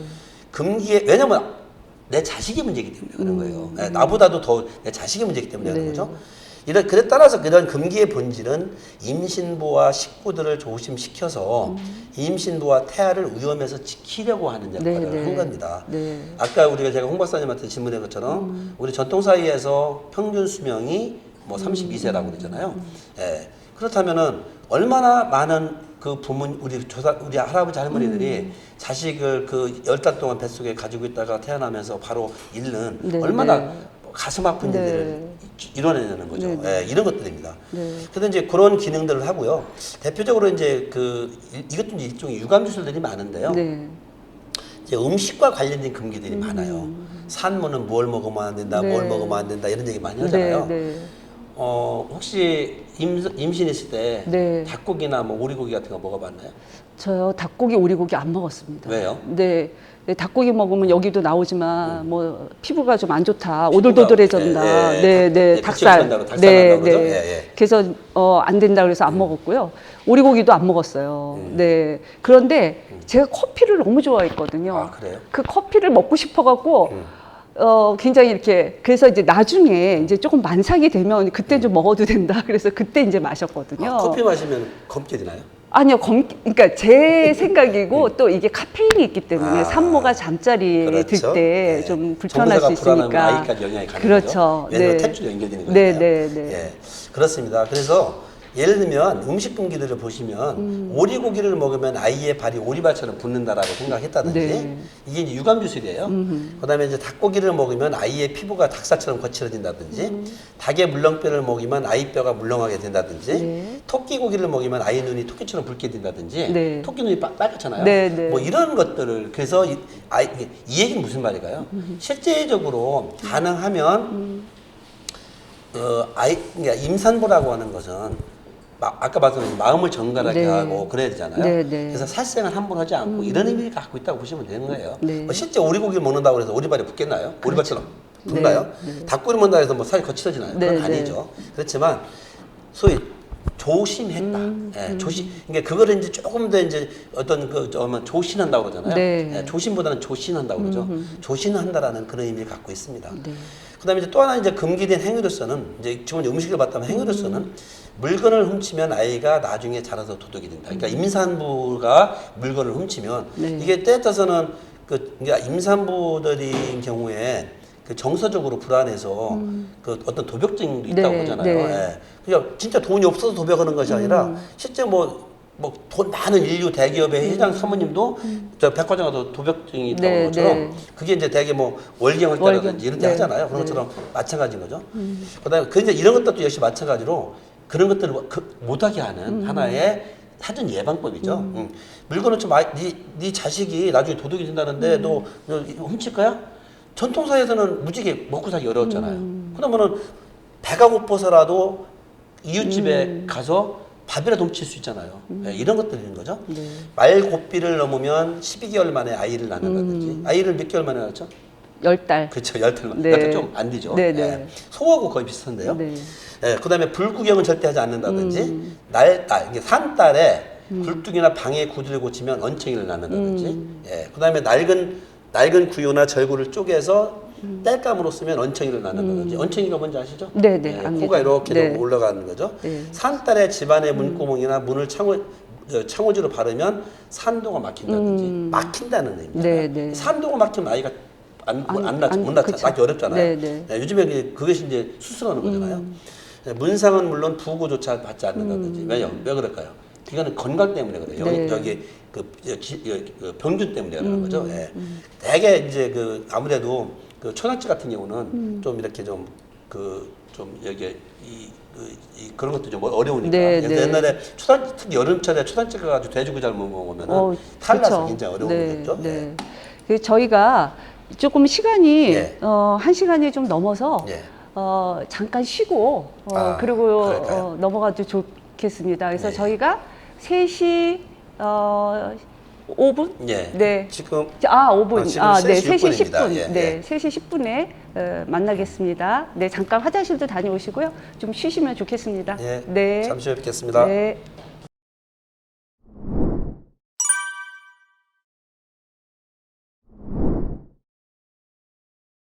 태몽은 본인이 직접 꾸기도 하고 네, 네. 아니면 다른 식구들 뭐 친정 엄마, 친정 아빠 또는 뭐 이때는 이웃 사람들이 꿔주기도 하죠. 예, 또는 뭐 직장 동료도 꿔주기도 하고요. 네. 그래서 이렇게 이제 이걸 태몽이라고 그러는데요. 이제 아들 낳는 꿈은 대개 용이나 호랑이, 소, 구렁이와 같은 동물들이 네. 이제 꿈의 속에 나타나면 아들 꿈이고요. 네. 그러면 이 용은 우리가 상상의 동물이기도 하잖아요. 그렇죠. 네. 그래서 굉장히 뭔가 이렇게 용감하기도 하고. 근데 이 용이 어떻게 보면 서양하고 동양하고 조금 다른 양상을 보이는 것 같아요. 그렇죠. 원래는 동양에서는 좋은 긍정적인 거라면 서양에서는 어떻게 보면 기독교 문화 이후에 좀 이렇게 부정적인 부정적으로 드래곤, 보이죠. 네, 네, 맞습니다. 부정적으로 예, 예. 좀 아, 해서 악마 같은. 네, 네. 근데 우리나라 동양에서는 사실 용은 이제 황제 임금을 상징하기도 하죠. 네. 근데 이제 우리나라에서도 이제 이 용이라고 하는 것은 그 임금님을 상징하기도 합니다만 일반 민간에서의 가장 중요한 용의 상징은 수신으로서의 그 네. 큰 신이에요. 네. 예, 그래서 용이라고 하는 것은 우리가 자축, 인묘, 진사, 오미, 신유, 수로에서 진날이잖아요. 네, 네. 그래서 이 진날은 물을 관장하는 그런 의미를 갖고 있어서요. 이 특히 이제 용 같은 경우는 이제 그 꿈을 꿀 때는 물보다는 네. 임금님과 같은 그러니까 잘 되는 출세하는 네. 이런 의미를 갖고 있고요. 네. 예, 그래서 호랑이 같은 경우는 특히 이제 우리가 산신으로서의 네. 단군 신화에서는 패한 우리 조상 인류가 못됐지만 그게 이제 신화상에서는 그렇게 나오는 거거든요. 그래서 네. 그 호랑이라고 하는 것은 산신으로서의 역할. 물론 산신이 우리 인간에게 많은 해를 주기도 하죠. 예, 가장 그 동물의 그 왕으로서 네. 그렇지만 그 호랑이라고 하는 것은 산신의 역할을 하기 때문에 그런 의미를 갖고 있고요. 네. 예. 그래서 이 호랑이 가죽을 어린 아이가 이렇게 쓰고서 있으면 어떻게 보면 호랑이가 굉장히 무섭잖아요. 그렇죠. 그래서 어떤 보호자의 역할을 좀 받아서 아이가 네. 안심을 하고 뭔가 행동을 할 수 있는 그런 의미가 있다고 저는 알고 있거든요. 예. 네. 뭐 특히 이제 아이들도 아이들이지만 이제 네. 사실 신부가 시집 갈 때 가마를 타고 가잖아요. 네네. 그때 이제 신부 가마라고 그래서 아. 그 가마 위에다 호랑이 가죽을 가죽을. 덮어줘. 네, 무슨 말이냐면 보호의 의미가 있습니다. 그러니까 네. 신부는 항상 예쁘고 참 그렇잖아요. 그러니까 시샘이 많은 심지어는 사람뿐만 아니라 이제 귀신들조차도 신부에 대해 욕심을 내기 때문에 네. 그거를 보호하려고 하는 그런 의미가 있는 겁니다. 그래서 네, 네. 아이가 그 이제 호건 같은 경우 쓰는 네, 이유가 호건. 바로 네. 그런 의미를 갖고 있는 네, 것들이죠. 네, 네. 이제 그 식물로서는 감이라든지 가지, 예, 오이, 늙은 호박처럼 꼭지가 달린 것을 네, 네. 이게 유광기술이죠. 네, 네. 그다음에 고추처럼 붉은색이 나는 것, 그다음에 황금처럼 가치가 있는 것. 네, 네. 황금처럼 가치가 있는 것은 무엇을 의미할까요? 어떤 그 벼슬에 오르는? 그렇죠. 네, 예. 네. 황금이라고 하는 그 자체는 그 가치가 높잖아요. 네. 그에게는 권위를 상징하는 거예요. 네, 그래서 네. 대개 이제 전통사회에서는 오늘날은 이런 얘기하면 안 돼요. 네, 하지만 네. 전통사회에 있어서는 그 어떤 남자라고 하는 것은 출세를 해서 뭐 최소한으로 어디까지 올라가야 되죠? 임금님? 임금까지 가면 이제 그럼 반역이기 때문에 그렇죠. 안 돼요. 죽임을 예, 당하니까. 그렇죠. 네. 영의정까지 그렇죠. 올라갈 수 있습니다. 삼정승까지만. 그렇습니다. 네, 예, 네. 그렇습니다. 그 저도 아들을 낳을 때 저는 딸인 줄 알았는데 꿈을 금반지 꿈을 꿨어요. 아, 금반지. 네, 예. 네. 그래서 저는 딸인 줄 알았어요. 가락지. 예, 가락지여서. 예, 예. 네. 근데 아들 낳았나요? 근데 아들을 낳았어요. 예, 그렇습니다. 네. 딸은 오히려 거꾸로 그 뭐죠? 잉어, 잉어. 이큰 잉어를 꿔서 그럴 때는 또 아들이라고 주변에서 그랬고 그래서 그랬군요. 이게 반대였군요. 네 반대여서 사실, 예, 금가락지는 네. 딸로 많이 표현되죠. 그렇죠. 네. 아, 말고 황금으로 같이 있는가? 아 그런가 보다. 지금 같이 있게 컸나요? 그럼요. 네, 그렇습니다. 같이 이렇게 크고, 예, 예. 잘 크고 있습니다. 그렇습니다. 예. 네. 이제 반대로 이제 딸 낳는 꿈들은 대개 이제 자잘하고 이거 굉장히 이거 좀 위험한 발언이에요. 자잘하고 이거 제가 말씀드린 거 아니에요. 네네. 이건 뭐 전통적으로 자잘하고 볼품 없는 것들 또는 이제 꼭지가 없는 것들 네네. 애호박처럼 같은 호박이라도 늙은 호박처럼 꼭지가 있는 것과 없는 것들이 다른 네. 거죠. 그다음에 예쁜 꽃들. 네. 이게 이제 사실은 그 어떤 여성의 그런 상징성들을 이게 이 이야기는 무슨 말이냐면 오랫동안 유교 사이에서 살아오다 보니까 소위 그 남아 선호 사상에서 나오는 하나의 네. 그런 하나의 태몽이라고 볼 수 있을 것 같습니다. 제가 여기 그 아들 낳는 꿈에 구렁이가 있잖아요. 예, 근데 구렁이는 보통 집신으로 알고 있는데 집에 이제 구렁이가 이제 들어오면 뭔가 이렇게 업신이죠, 업신. 네, 네. 예, 예, 좋은 거잖아요. 구렁이가 오래되면 뭐가 되죠?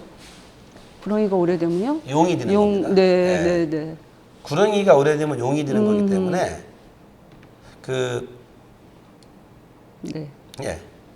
그래서 그 구렁이가 오래되면 용이 되는 거기 때문에 그런 의미를 갖고 있는 거고요. 네. 예.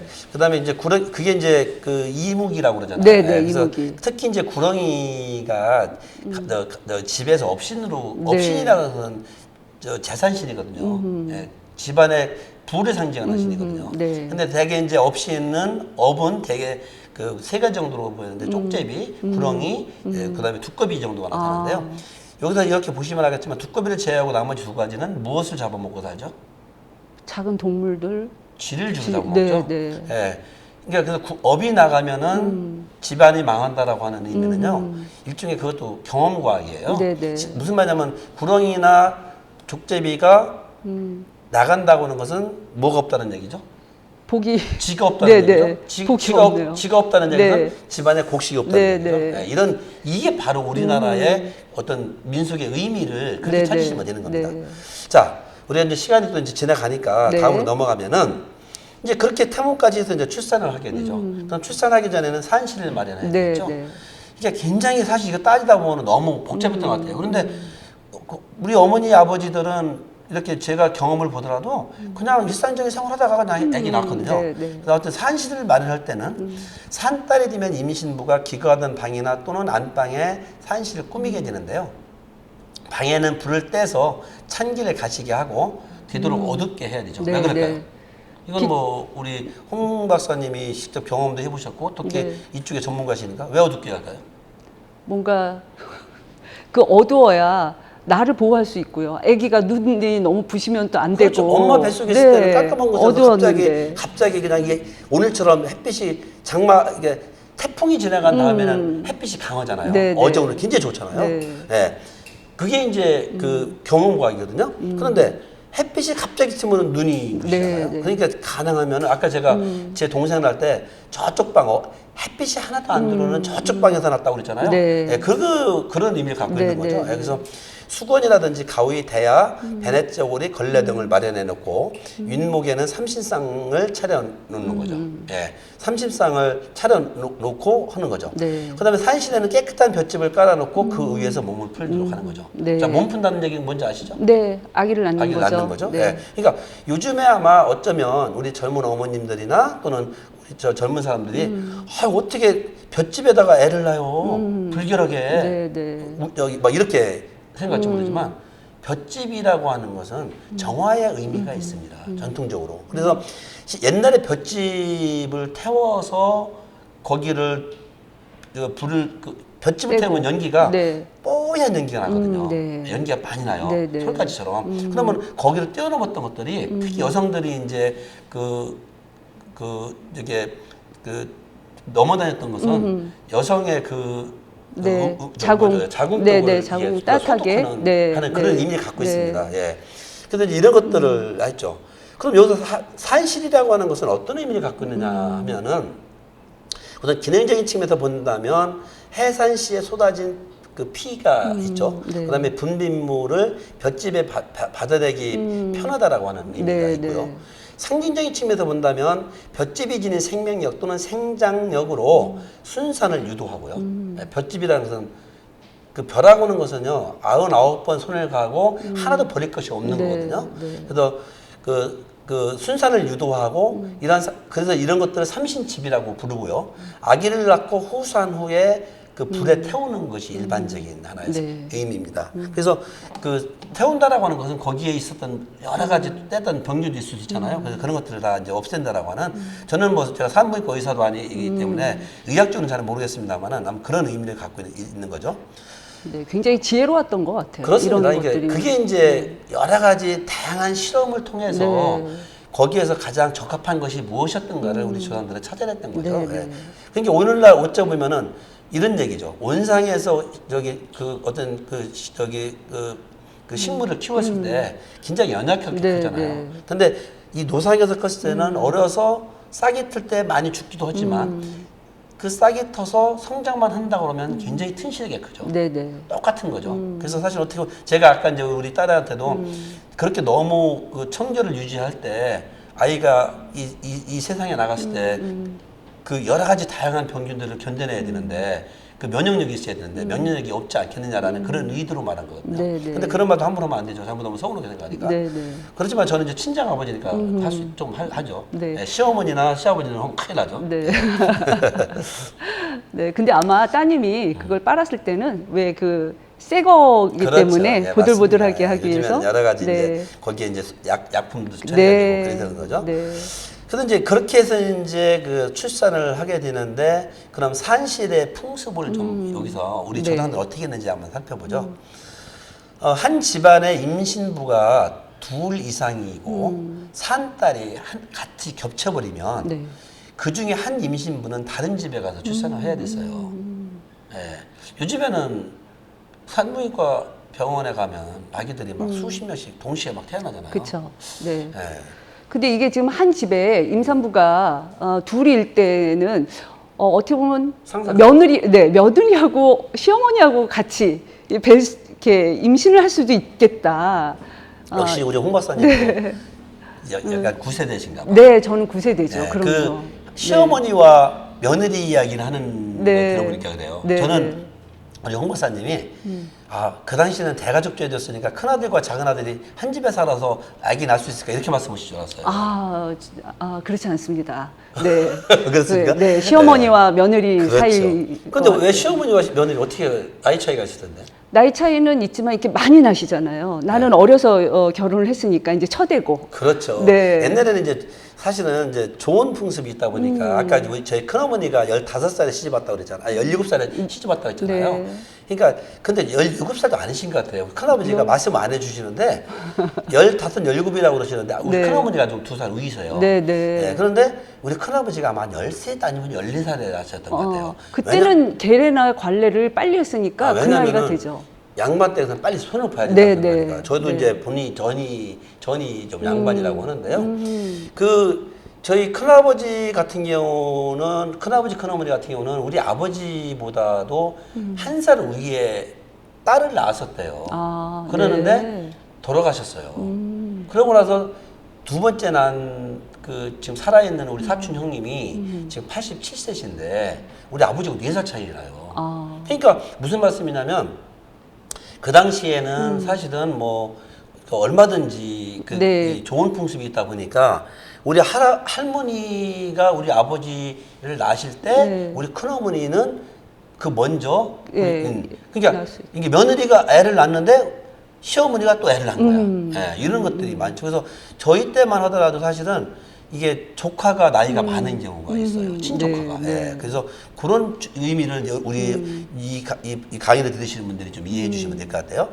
그래서 이제 그럴 때는 한 사람은 다른 집에 가서 낳는 그런 하나의 출산이에요. 왜냐하면 서로가 이게 상극이기 때문에 그런 거예요. 네. 그래서 어떤 집안에서는 같은 성씨의 핏줄을 잉태한 경우 둘 이상의 임산부도 허용했다고는 해요. 네. 앞에 그런 전제조가 있습니다만. 네. 그런데 어떤 집안에서는 이거는 뭐 그냥 이게 하나의 가상이고요. 네. 같은 성씨의 핏줄은 그럼 같은 성씨의 핏줄이 아닌 사람이 있을까요? 이게 조금 그러게요. 애매하죠. 네. 이게 어떻게 보면은 이제 요즘에는 그런 일이 뭐 이제 바로 법원으로 가겠습니다만 전통적인 사이에서는 이제 아버지가 하나면서 한 집에서 큰 분, 네, 작은 네, 분이 같이 네, 사는 네. 경우도 있었어요. 네. 이런 경우를 말하는 거죠. 네, 네. 그래서 그런 경우도 있었다. 이러한 금기의 본질은 결국 한 집안에서는 한 임신부에게만 정성을 집중시키라고 하는 그런 의미가 있는 거죠. 누구한테 잘못하면은 네. 누구한테 편애하게 되는 이런 부분 때문에 그런 거죠. 그래서 이제 출산 후 산모는 진자리에 사흘간 그대로 누워 있게 한다든지, 그 진자리 아이가 태어난 자리예요. 네, 그 진자리, 네. 진자리 마른 자리 이렇게 이제 하잖아요. 네. 그래서 그런 것들이고요. 출산 시 산모의 비명을 이웃이 들으면 난산이 된다고 여겨서 산통의 비명 소리를 크게 내지 못하게 해서 네. 이불을 막 네, 막는 네. 일이죠. 네. 근데 실제 저는 어렸을 때 여름에 더우니까 이제 밀대방석이라는 것은 밀집으로 이렇게 방석을 방석 만들어서 만드는 거. 네. 이 마당에다 깔아놓고 동네 사람들이 밤 늦게까지 더우니까 뭐 별 하나 나 하나 뭐 네, 이렇게 네. 하면서 이제 별 세가면서 이제 놀던 것이거든요. 근데 그 윗집에 그 어떤 젊은 그 산모가 아기를 낳는데 정말 온 동네가 떠나갈 정도로 막 소리 질렀던 그 낳았던 애가 저보다 아마 한 5살 아니야 한 7, 8살 아마 후배인데 네. 그랬던 저 기억이 납니다. 네. 그래서 거기서도 또 세대 차이가 나네요. 그렇죠. 네. 그래서 실제 그런 산모의 비명 소리가 들렸는데 그래서 그때 우리 어른들이 뭐냐면 아이고 저렇게 소리 지르면 안 되는데 저 애기 엄마 하면 안 되는데 뭐 이랬던. 근데 이제 그때 뭐 이런 말씀 좀 저합니다만 조금 이제 그 엄마가 이제 좀 약간 이제 가족 자기 어떤 부모님이 정확하게 모르는 이런 엄마에서도 저 근본이 없어서 그런가 이런 얘기 나올 정도로 그런 말 하면 안 되는데 안 되죠. 네. 그랬던 기억이 납니다. 네. 그리고 이제 또 하나는 새 집을 짓고 3년 나기 어렵다라고 하는 말처럼 새집은 강한 택기가 있기 때문에 임신부나 태아가 위험할 수 있다. 그래서 택기를 누르기 위해서 불을 다루는 부엌에서 해산을 네. 한다라든지 네. 이런 풍습이 있었는데요. 제가 이제 저희 어머니 아버지가 지금 91, 90이신데 제가 경험을 보더라도 어르신들 연세 드셨을 때 이사시키시면 안 되겠거든요. 그렇죠. 이사하시면 반드시 앓으세요. 네, 네. 그게 이제 그 적응하는 건데 네. 특히 새집 증후군이라는 게 있지 네, 않습니까? 네. 그래서 그런 것들을 우리 조상들이 일찌감치부터 알았던 거고요. 부엌에서 낳은 아이는 아명을 부엌새라고 이렇게 지었다고 하고요. 부엌에서 출산하기 싫으면 다른 집에 그 산실을 마련해서 출산을 네, 하는 네. 이런 풍습이 있었다고 합니다. 그런데 이제 아이를 낳다 보면은 굉장히 난산을 하는 경우들이 많죠. 있죠. 네. 요즘엔 난산하면 어떻게 하죠? 뭐 바로 병원에서 큰 병원으로 옮기고 그래서? 그래서 잘 처리가 되겠죠. 어떻게 거의 처리해요? 다 어떻게 낳죠? 예를 들어 피가 모자라면 수혈 받고. 아니. 그러니까 또, 자연 임신이 네, 네. 뭐라고 그러죠? 중전 임신 중절, 네, 순서한다고 그러죠? 중절, 네. 저는 우리 큰애가 날 때 여름에 낳는데요. 산부인과에 갔어요. 갔더니 네. 아기 낳은 달이 좀 지났는데 좀 더 기다리라는 거예요. 집에 가라는 거예요. 그래서 저는 어딜 갔냐면요. 한 40km 정도 되는 거리를 그 여름에 우리 애가 8월 17일에 생일인데 그 더운 날에 에어컨 나온다는 차 타고서 한 40km를 이동해서요. 조산소를 갔어요. 네. 홍 박사님 조산소가 뭔지 아세요? 알죠. 조산소. 아기 낳는 그 산파가 계신 곳. 네. 요즘에 아이들은 조산소 갔더니 조선소로 와서 우리 애가 조산소 갔다고 그러니까 우리 애들 친구들 뭐라고 하냐면요. 배 만드는 데 가서 이렇게 얘기를 하더라고요. 네, 그래서 네. 이 조산소를 몰라요. 네, 근데 네. 제가 이제 이제 없어졌으니까 제일조선소라고 네. 저기 제가 충남 홍성인데 굉장히 거기 유명하다고 그래서 거기 가가지고 있잖아요. 근데 산파가 계셨어요? 늘 조산원이 계시나요? 있었죠, 조산원이. 네. 산파가 아니라 조산원이죠. 네, 네. 조산원이라는 것은 의사는 아니지만 간호사 같은 간호사. 느낌이죠. 네, 그래서 네. 그 뭐죠? 무슨 주사죠? 그 빨리 낳게 하는 촉진제. 그 네. 주사를 딱 맞고서 한 4시간 만에 아기를 낳았어요. 저 그 기억이 나거든요. 그래서 참 제가 90년도에 낳았는데 참 무모하다. 네. 참 이렇게 그 당시 제가 대학원 공부는 그래도 지식인이라고 하는 저 무식한 행동을 해야겠다 이런 생각이 좀 들어요. 근데 아무튼 무탈하게 태어났어요. 네. 자연분만 네, 했죠. 네. 그래서 이런 경험이 있는데 아무튼 이 난사는 임신의 마지막 관문에서 아주 급박하게 발생하는 그런 위기로 과거에는 임신부와 가족들이 할 수 있는 일이 없었죠. 예, 잘못하면 임산부까지 그렇죠. 예, 위험하게 되는 네, 거죠. 네. 이런 공황 상태에서는 단지 삼신에게 치성을 드릴 뿐이었고 이런 상황이 호전되지 않으면 이런 아래와 같은 이런 네, 네. 행위를 했다고 그래요. 네. 그래서 난산과 후산에 행하는 행위를 한번 살펴보면 뭐 여러 가지 있습니다. 한번 좀 보죠. 시간이 가더라도 남편 윗겨울이나 허리띠를 임산부의 배나 허리에 덮거나 느슨하게 묶는다든지 남편의 헌 버선이나 양말을 따뜻하게 해서 임신부의 배를 문지른다든지 남편의 기민머리를 잘라서 태우고 그 재를 물에 타서 임신부에게 먹인다든지 믿거나 말거나 네, 하죠. 네, 예, 네. 특히 남편과 관련된 게 많네요. 남편의 이름을 종이에 써서 임신부의 발바닥에 붙인다든지 우리가 눈다락질 하면은 뭐 저 지평, 천평 해가지고 네, 쓰는 것처럼 붙이는 똑같은 거죠. 예. 순산부나 다산부의 치마나 허리띠를 임산부의 배에 덮어준다든지 임산부의 배에 덮어준다는 것은 의미는 있을 것 같아요. 네. 배를 따뜻하게 한다는 의미 네, 있잖아요. 네. 우물이나 빨래터의 돌을 뒤집어서 놓는다든지 문고리에 삶은 물을 임신부에게 먹인다든지 논에 물구를 터놓는다든지 다 이게 유감주술이에요. 네, 그냥 네. 물 막 툭툭 타라. 답답하니까 하는 행위들이죠. 집안의 문이나 서랍을 모두 열어놓는다든지 계란이나 돼지고기 비계를 먹인다든지 요거 조금 이해가 의미가 있을 되죠. 수 있을 것 네, 같아요. 네. 예. 산실에 아주까리 때나 깨대를 갖다 놔요. 네. 왜 아주까리 때나 깨대를 갖다 놔요? 쑥쑥 나가니까. 아주까리가 뭔데요? 아주까리 기름 있잖아요. 그렇죠. 네. 네, 기름과처럼 네. 굴뚝 옆에 집단을 가져다 놓는다든지 네. 왜 그래요? 연기가 팡팡 나가라는 것처럼. 네, 네. 그런데 이제 난산이 심하면 아기가 아버지를 보고 싶다 하여 산실에 남편이 들어가 산구안을 하는데요. 아까 우리 홍 박사님 말씀하셨잖아요. 네. 남편의 역할인 거죠. 네, 네. 그럼에도 후산이 안 될 때는 임신부가 아주까리떼를 손에 쥐고 쪼그리고 앉아 벽을 혀로 3번 핥는다든지. 예, 뭐 저는 이거 이해가 돼요. 이해돼요? 네. 어떻게 돼요? 저는 뭐 좀 어, 남자라 그런지. 네, 이렇게 쪼그리고 앉으면 우리 응가하는 포즈잖아요. 그리고 아. 벽을 혀로 한다는 건 굉장히 어려운 동작이고, 오히려 이게 더 이렇게 더 잘 되게. 아. 네, 그러면서 이제 아이를 낳을 수 있게. 그렇군요. 네. 우리가 일반적으로 이제 전통 재래 화장실에서 뭐 네, 지금 네. 3시 넘었으면 괜찮을 것 같습니다만 재래 화장실에서 그 응아할 때 네, 네. 뭉클이고 앉잖아요. 네. 그런데 요즘에는 이제 저 수세식 변에서는 네, 앉잖아요. 네, 네. 그래서 그게 굉장히 변비의 원인이라고 그래요. 의사 선생님들 말에. 네. 그래서 그 저기 세면 저 뭐죠 그 변기 앞에 의자를 올려놓으래요. 네. 이게 물이 몰러가게. 네. 그게 아주 좋은 자세래요. 네, 쪼그리고 앉는 네, 거. 그렇죠. 네. 아마 그런 의미군요. 예. 네. 아무튼 이제 또 하나는 이제 문고리에 호미를 걸어두고 앉는다든지 뭐 우물이나 샘에 있는 호미는 이제 판다는 네. 의미가 있으면 돼요. 우물이나 샘에 있는 돌을 산실에 옮겨놓고 인신부가 앉는다든지 징검다리로 쓰는 돌을 산실에 옮겨놓고 인신부가 앉는다든지 대개 임신부 앉는 쪽이 많네요. 네, 그게 네. 의학적으로 아마 어떤 형태를 말하는 것 같아요. 네.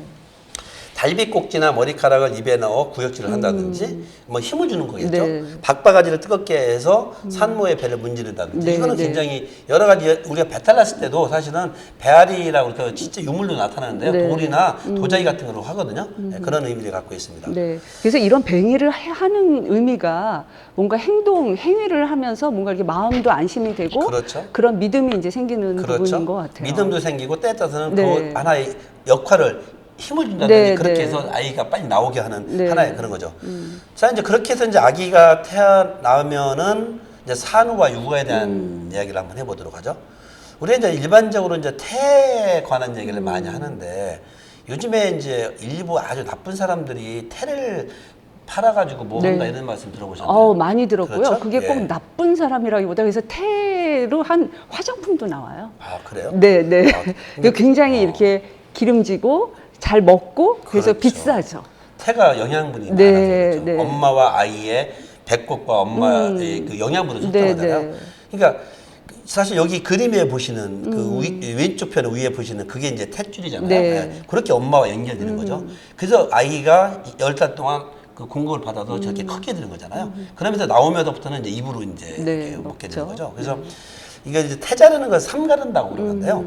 아기 배꼽에서 한 뼘쯤 떨어진 곳을 기준으로 해서 뭐 요즘에는 뭐 다 저기 병원에서 하기 네, 때문에 네. 이거 몰라도 돼요. 그렇지만 혹시라도 만약에 급할 때 예, 급하게 아기가 막 나올 나왔을 때 한번 우리 젊은 아기 아빠들이라든지 한번 주변에 계신 분들은 잘 알아두시면 예, 저도 안 해봤어요. 예, 그런데 아기 배꼽에서 한 뼘쯤 떨어진 곳을 기준으로 해서 아기 쪽으로 3번 피를 훑고요. 아기 쪽으로 피를. 네, 그러니까 그 피가 있으니까 이제 네, 가게 네, 해야 되겠죠. 네. 그다음에 산모 쪽으로 또 3번 훑는 네. 거죠. 이게 반대로 가운데 잡아도 반대로 왔다 갔다 네, 하는 네, 거겠죠. 네. 그 훑은 데에 기준점을 무명실로 묶는 거죠. 예, 그런 다음에 태를 자를 때에는 그 불길한 금속성 도구인 칼, 가위를 피하고 예, 저기 보는 그 금속성 피하라는 네, 얘기예요. 네.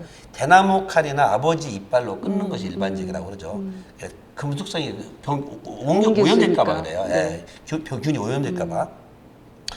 자른 태가 짧으면 오줌을 자주 놓고 길면 더디 놓는다는 말이 있어서 아기 정강이 길 만큼 자른다고 하는데요. 일반적으로 여러분들 아마 이 조루증 있는 특히 이제 남자들 사이에서 그런 얘기 많이 하는데 조루증이 있으면 너 태 짝 자랐지? 막 이런 말 하거든요. 네, 예, 여기서 네. 나오는 말입니다. 네. 자, 지금도 이렇게- 하나요? 그럼요. 지금도 오. 이제 예, 요즘에 이제 젊은 친구들은 많이 안 하지만 아, 이제 우리 네, 정도 네. 뛰는 사람들은 이제 그런 얘기를 하죠. 예, 네. 그래서 예, 뭐 요즘에는 뭐 이렇게 코로나 때문에 만나지 못하니까 예, 네, 그렇긴 네. 합니다만 아무튼 이렇게 해서 태 자르 즉 이거 태 자르는 것을 삼 가른다고 하는데요. 제가 이제 좀 전에 태에 대해서 함부로는 좀 약간 나쁜 사람들 얘기를 했습니다만 네. 태라고 하는 것은 굉장히 상징성을 갖고 있기 때문에 그런 겁니다. 여러분들 옛날에 왕실 지금 여기 우리가 강의하는 이 장소가 양녕대군 네. 희관이잖아요. 네. 예, 왕족이시잖아요. 네. 예, 그러니까 옛날에 그 왕자들의 태는 어떻게 처리했을까요? 왕자들의 태는 제가 배운 바로는 태실에다가 넣고 네, 그다음에 이제 묘석을 이제 해놓고 그랬는데 이제 일본 사람들이 그걸 그 전기를 끊는다고 해서 파헤치고 막 이랬다가 이제 다 이제 찾아서 한 곳에 모아놓고 이렇다는 얘기는 들었습니다. 이게 이제 일반적으로 양반 이상 특히 저기 왕족의 왕자들은 태를 어떻게 하냐면은 태 항아리에다 묻죠. 네, 네. 예, 태 항아리에다 잠시 이제 보이겠습니다만 태 항아리에다 태를 넣은 다음에 그거를 태실이라고 그래서 돌 같은 거로 크게 이렇게 네, 넣고 안에다 넣죠. 네, 네. 그래서 태실과 관련된 그런 지명이 전국에 많아요. 네, 그게 이제 대개 왕족과 관련된 거, 조선 네, 왕족과 네. 관련된 거거든요. 전주희 씨와 관련된 것들이거든요. 그래서 그런 것들이 할 때 이 태철이는 태와 태반을 집에 싸서 산모 머리맡에 3일간 두었다가 일반에서는 그래요. 네. 손 없는 방우에 몰래 태운다든지 태우고 남은 태는 재와 함께 손 없는 방우로 부정이 없는 장소에 버리거나 묻거나 또는 강물에 띄워버린다든지 네.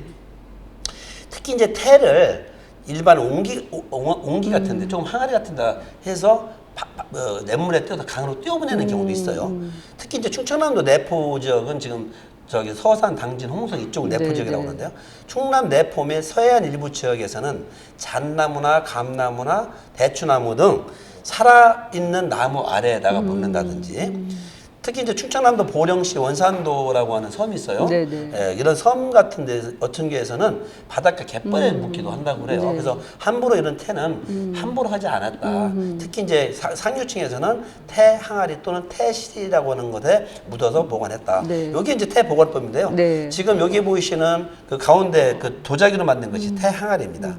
예, 그리고 지금 태의 모습도 다양한 요즘에 이제 현대적으로 태를 네, 어떻게 네. 처리해서 하는지를 그 보여주는 건데요. 네. 사실 저는 요즘에 이런 것들은 보진 못했어요. 옛날 것들은 봤는데 네, 요즘 네. 거 보기를 못 봤어요. 네, 우리 네. 홍 박사님은 저희는 없습니다. 없어요? 어떻게 네. 처리하셨는지? 그 병원에서 알아서 처리하신 것 같아요. 아, 네. 그러면 의학적으로 썼을까? 네, 그랬을 그럴 수 있을 것 있겠네요. 같아요. 예, 예. 네. 뭐 의학적으로 쓰면 뭐 괜찮고요. 네, 예. 근데 지금 이 태를 보관하는 게 정말 아이가 힘들고 만약에 죽을 고비를 넘길 때 이거를 끓여서 그 물을 신대거나 이러면 좀 아이가 효염이 있다라는 얘기를 저는 들었거든요. 그게 이제 영양가가 이제 워낙 네. 영양분이 집중되어 있는 거기 때문에 네, 네. 그런 의미를 갖고 있는데 그런 것들은 함부로 하지 마시고요. 네. 예, 예, 그냥 그렇다더라 네. 정도만 네. 알아두시기 바랍니다. 그러니까 우리가 이제 전통 문화에서 이루어졌던 것들이 요즘에는 이제 꼭 그렇게 일부러 할 필요는 없죠. 그렇죠. 예, 전통사에서는 아까 말씀하셨다시피 어쩔 수 없으니까 이러지도 못하고 저러지도 못하고 어쩔 수 없으니까 좀 뭐 죽기 아니면 살기로 하는 부분들이 있죠. 네, 그런데 네. 그것도 이제 무조건은 건 아니고 네. 경험 속에서 이루어졌다라는 말씀을 드립니다. 자, 이제 그렇게 해서 아이가 출산을 하면은 이제 산후와 육아를 해야 되는데 이제 첫 번째 우연한 것이 삼신을 우야 되겠죠. 이 삼신이 아빠에게서는 뼈를, 어머니에게서는 살을, 그다음에 삼신에게서는 생명의 혼을 받았다라는 거 저는 알고 있거든요. 네. 뭐 당연히 아이의 출산이라고 하는 것은 아빠의 신을 받아서 엄마가 네. 합쳐서 네, 네. 키워서 나올 때 그 영혼을 준다고 네, 하는 것은 네. 이제 일반적으로 이제 우리가 아까 제가 말씀드렸다시피 가정신앙에서 삼신이라고 하는 것은 아이의 수명과 그 출산을 관장하는 관장. 신이니까 영혼을 받았다라고 이렇게 보여지겠죠. 네. 자, 지금 이제 여기 오른쪽에 사진을 보시면 지금 아래 상 위에다가 고깔 3개에다 주발에다가 쌀을 3개 가득 고봉으로 해놓고 그다음에 그 앞에 있는 그 종지에다가 놓은 것은 그 불박이라고 그래요. 그래서 네. 여기 기름에다 심지를 꽂아놓은 거예요. 네, 불 켜는 네, 거예요. 네, 그래서 네. 이게 삼신상 일반적으로 이렇게 이제 만드는 것들이고요. 이게 이제 아까 삼신께 이제 올리는 거죠. 네. 그다음에 일반적으로 이제 안방에 삼신바가지라고 그래서 제가 아까 이제 삼신을 모시는 위치가 안방 또는 네. 옥방이라고 그랬잖아요. 이렇게 바가지에 쌀을 넣어서 한지로 덮어서 그 모서리에다 이렇게 모시는 네. 이게 천장 밑에 있잖아요. 그런 모서리에다 모시는 그런 모습을 볼 수 있습니다. 아무튼 출산 직후에 삼신께에 바쳤던 미역과 쌀로 첫 국밥을 마련하는 것이 일반적이고 왜냐면은 아까 영혼을 네. 준 것이 네. 삼신이라는 것처럼 네. 삼신에게 바쳤던 그런 그 미역과 쌀로 첫 국밥을 마련해야 아이와 하산모가 잘 크는 거죠. 그래서 삼신께라고 하는 것은 무슨 말이냐면은 삼신의 신체를 봉하는 장소 또는 건공으로 모신 장소를 삼신께라고 그래요. 깨라고 하는 것은 무슨 곳 주변 이걸 의미를 갖고 있습니다. 그래서 삼신께 집을 일자로 깔고 그 위에 매는 밥을 말하는 거예요. 네. 매라고 하면은 여러분들 산을 말하는 게 아니에요. 산을 말하는 매는 모이예요. 매. 매고요. 이거는 매요. 매, 미역국, 청수는 그냥 맑은 물이에요. 깨끗한 물을 말하는 거고요. 함께 올리는데요. 가정에 따라서 삼신의 삼을 석삼으로 이해하여 재물을 각각 3개의 몫씩을 올리는 것을 올리고요. 출산 후 3일째 또는 첫일에는 칠. 7일. 예. 세일하면은 21일. 21일. 예. 100일 돌에 간단한 제물을 마련해서 삼신을 위하며 7일에 동안 7일에는 네, 7은 49일이죠. 네. 예. 모시기도 한다라는 그런 의미입니다. 그래서 7의 의미가 되게 희망적이라고 하잖아요. 그렇죠. 행운의 예, 예. 7. 그럼요. 예, 예, 예. 3, 7, 9 홀수라는 네, 것이 예, 네. 9는 이제 그 가득 찬 수의 바로 전 단계고요. 네. 그럼 이제 그렇게 해서 아이가 태어나면 이제 금줄을 치게 되는데 아까 제가 말씀드렸다시피 금줄을 치는 의미는 이 우리 집은 아주 신생아가 태어났으니 외부 환경에 열악한 아이가 태어났으니 네. 출입을 삼가해 주시기 바랍니다라는 거죠. 네. 요즘에는 뭐 코로나19 위에는 더 심하다고 그러는데 심지어는 아빠도 못 들어오죠. 들어간다고 네, 하더라고요. 네. 네. 그냥 뭐 바깥에서 좀 보는 것 같아요. 참 그거는 뭐 엄마와 아기가 그냥 뭐 거의 뭐 한 3주 동안은 그냥 뭐 그냥 어떻게 보면은 근데 이제 3주는 아니고요. 네. 그 한 뭐 하루 이틀만 근데 또 그렇고 이제 그 하잖아요. 아빠만 들어오게 하더라고요. 아, 그래요? 남편만. 요즘에 코로나 때는 그것도 안 된다고 그런 것 같던데요. 제가 있는 곳이 아, 그래요? 산부인과예요. 바로 아, 위층이. 근데 그렇군요. 네, 거기서 그렇게 하더라고요, 지금. 그래서 저는 우리 손자를 아마 며칠 만에 볼 수 있을지 사진 네. 찍어서 볼 수 있을지 아니면 먼 마치에서 볼 수 있을지 모르겠습니다만 네, 아무튼 예 그런 의미를 갖고 있죠. 이게 어쩌면은 요즘에는 강제적으로 산모와 아이를 어떻게 보면은 가족과 분리시켜서 네. 그냥 어떻게 보면 이거 뭐 감옥살이 같은 그런 느낌을 갖는다고 한다면 전통사회에서는 가족은 네, 뭐 예. 그렇기 때문에 가족들 중에서도 어디 못 가요? 산같이 같은 데 못 가는 거예요. 부정은 못 가는 거예요. 예, 그런 의미를 갖고 있는 거죠. 그래서 출산 후에 대문에 깨끗한 볏짚으로 만든 금줄을 쳐서 산가에 어떤 부정도 들어오지 못하도록 하는 건데요. 아까 제가 구두로 설명한 것처럼 여기에 보시면은 새끼줄을 꺼놓고 이렇게 네, 하나씩. 집을 쭉쭉 빼놨죠. 네, 네, 예, 이게 이제 그다음에 이게 왼새끼로 들어온 거예요. 이게 네. 왼쪽으로 들어간 게 이게 왼새끼예요. 거기에다가 수술과 고추를 갈았죠. 네, 이 집은 네. 뭘 낳았어요? 아들을 낳네요. 낳았죠. 네. 예, 아들을 낳았다는 표시인데요. 이게 이제 고추를 낳았을 수순은 뭐 다 낍니다. 고추나 숯은 무엇을 상징하죠? 그러니까 수순 정화? 정화. 고추도 깨끗함? 정화예요. 네. 여러분들 장을 담글 때 거기에 고추와 수술 올려놓죠. 네, 네. 실제 정화 능력이 있잖아요. 네, 네. 이게 우리 조상들은 그런 여기 실험은 안 해봤지만 거기에서 정화 병균을 몰아낸다라는 느낌을 알아낸 거죠. 네, 바로 이런 것들입니다. 그래서 그럼 딸일 경우에는 솔가지를 솔가지를 넣죠. 꽂죠. 예. 네. 그래서 고추를 대신 안 넣기도 하죠. 그냥 네. 순만 넣기도 하죠. 네. 솔가지를 다 넣는 건 아니에요. 지역에서 네. 달라요. 그래서 그런 의미를 갖고 있고요. 그래서 고추가 있으면 이것은 이제 우리 아들이야라고 자랑하는 거죠. 네, 네. 그게 이제 조선시대 유교적인 사상이 나오는 거죠. 요즘에는 오히려 고추 안 낀 것이 좋죠. 더 좋죠. 네, 좋다고 네, 하죠. 네, 네. 네. 제가 봐도 그래요. 저도 딸만 둘인데 굉장히 뭐 아주 행복합니다. 네, 네. 그래서 여기서 금줄의 의미는 검줄로 추정되는데요. 검이요. 네, 제가 여기서 왜 그래요? 단검. 네. 이 얘기예요. 검은 신. 단군예에서의 검이라고 하는 것은 신을 의미해요. 네, 네. 높다라는 뜻이거든요. 네. 그래서 수리도 마찬가지예요. 또는 성의 의미로서 한자 표기로서는 신승이라는 의미입니다. 신령스러운 줄이라는 거죠. 우리가 인류학에서 엘리아드의 네. 성과 속이라고 하는 게 있는데요. 네. 이 분리가 분명히 돼요. 이제 그런 의미를 갖고 있고요. 산가에 금줄이 쳐져 있으면 부정한 사람들이 출입을 하지 않고 과거에는 신생아의 사망률이 매우 높아서 매사에 조심할 수밖에 없었고 이에 산가의 금줄은 산모와 신생아의 안전을 위한 장치라고 볼 수가 있습니다. 네. 요즘 말하는 코로나19 시대 말하는 거리두기라고 생각하시면 되겠습니다. 그래서 이렇게 해서 이제 금줄을 치우면은 아기가 태어나면은 네. 엄마 뱃속에서는 아까 탯줄에서 영양분을 공급받았는데 이제는 젖을 먹여야 먹여야 되잖아요. 네, 네. 그래서 뭐 젖먹이는 우리 홍 네. 박사님이 한번 좀 이거 보시고 설명하시면 어떨까요? 그러니까 젖은 특히 이제 초유에 대해서 굉장히 많이 이제 생각을 하잖아요. 그렇죠. 초유는 먹이면 아이가 일반 분유를 먹은 것보다 훨씬 더 건강하게 자랄 수 있다. 그렇죠. 네, 병치레를 좀 덜한다라는 그렇죠. 얘기를 했는데 여기에 나온 거 보면 이제 분유 보급으로 인해서 충분히 이제 먹지 못하면 이제 영양 결핍으로 옛날에 분유가 없었으니까. 네, 자라고. 그래서 옛날에는 왜 젖동량 하러 다녔었잖아요. 그렇죠. 젖이 안 나오는. 네. 그럴 때 어떻게 해요? 그 미음 있죠. 아니.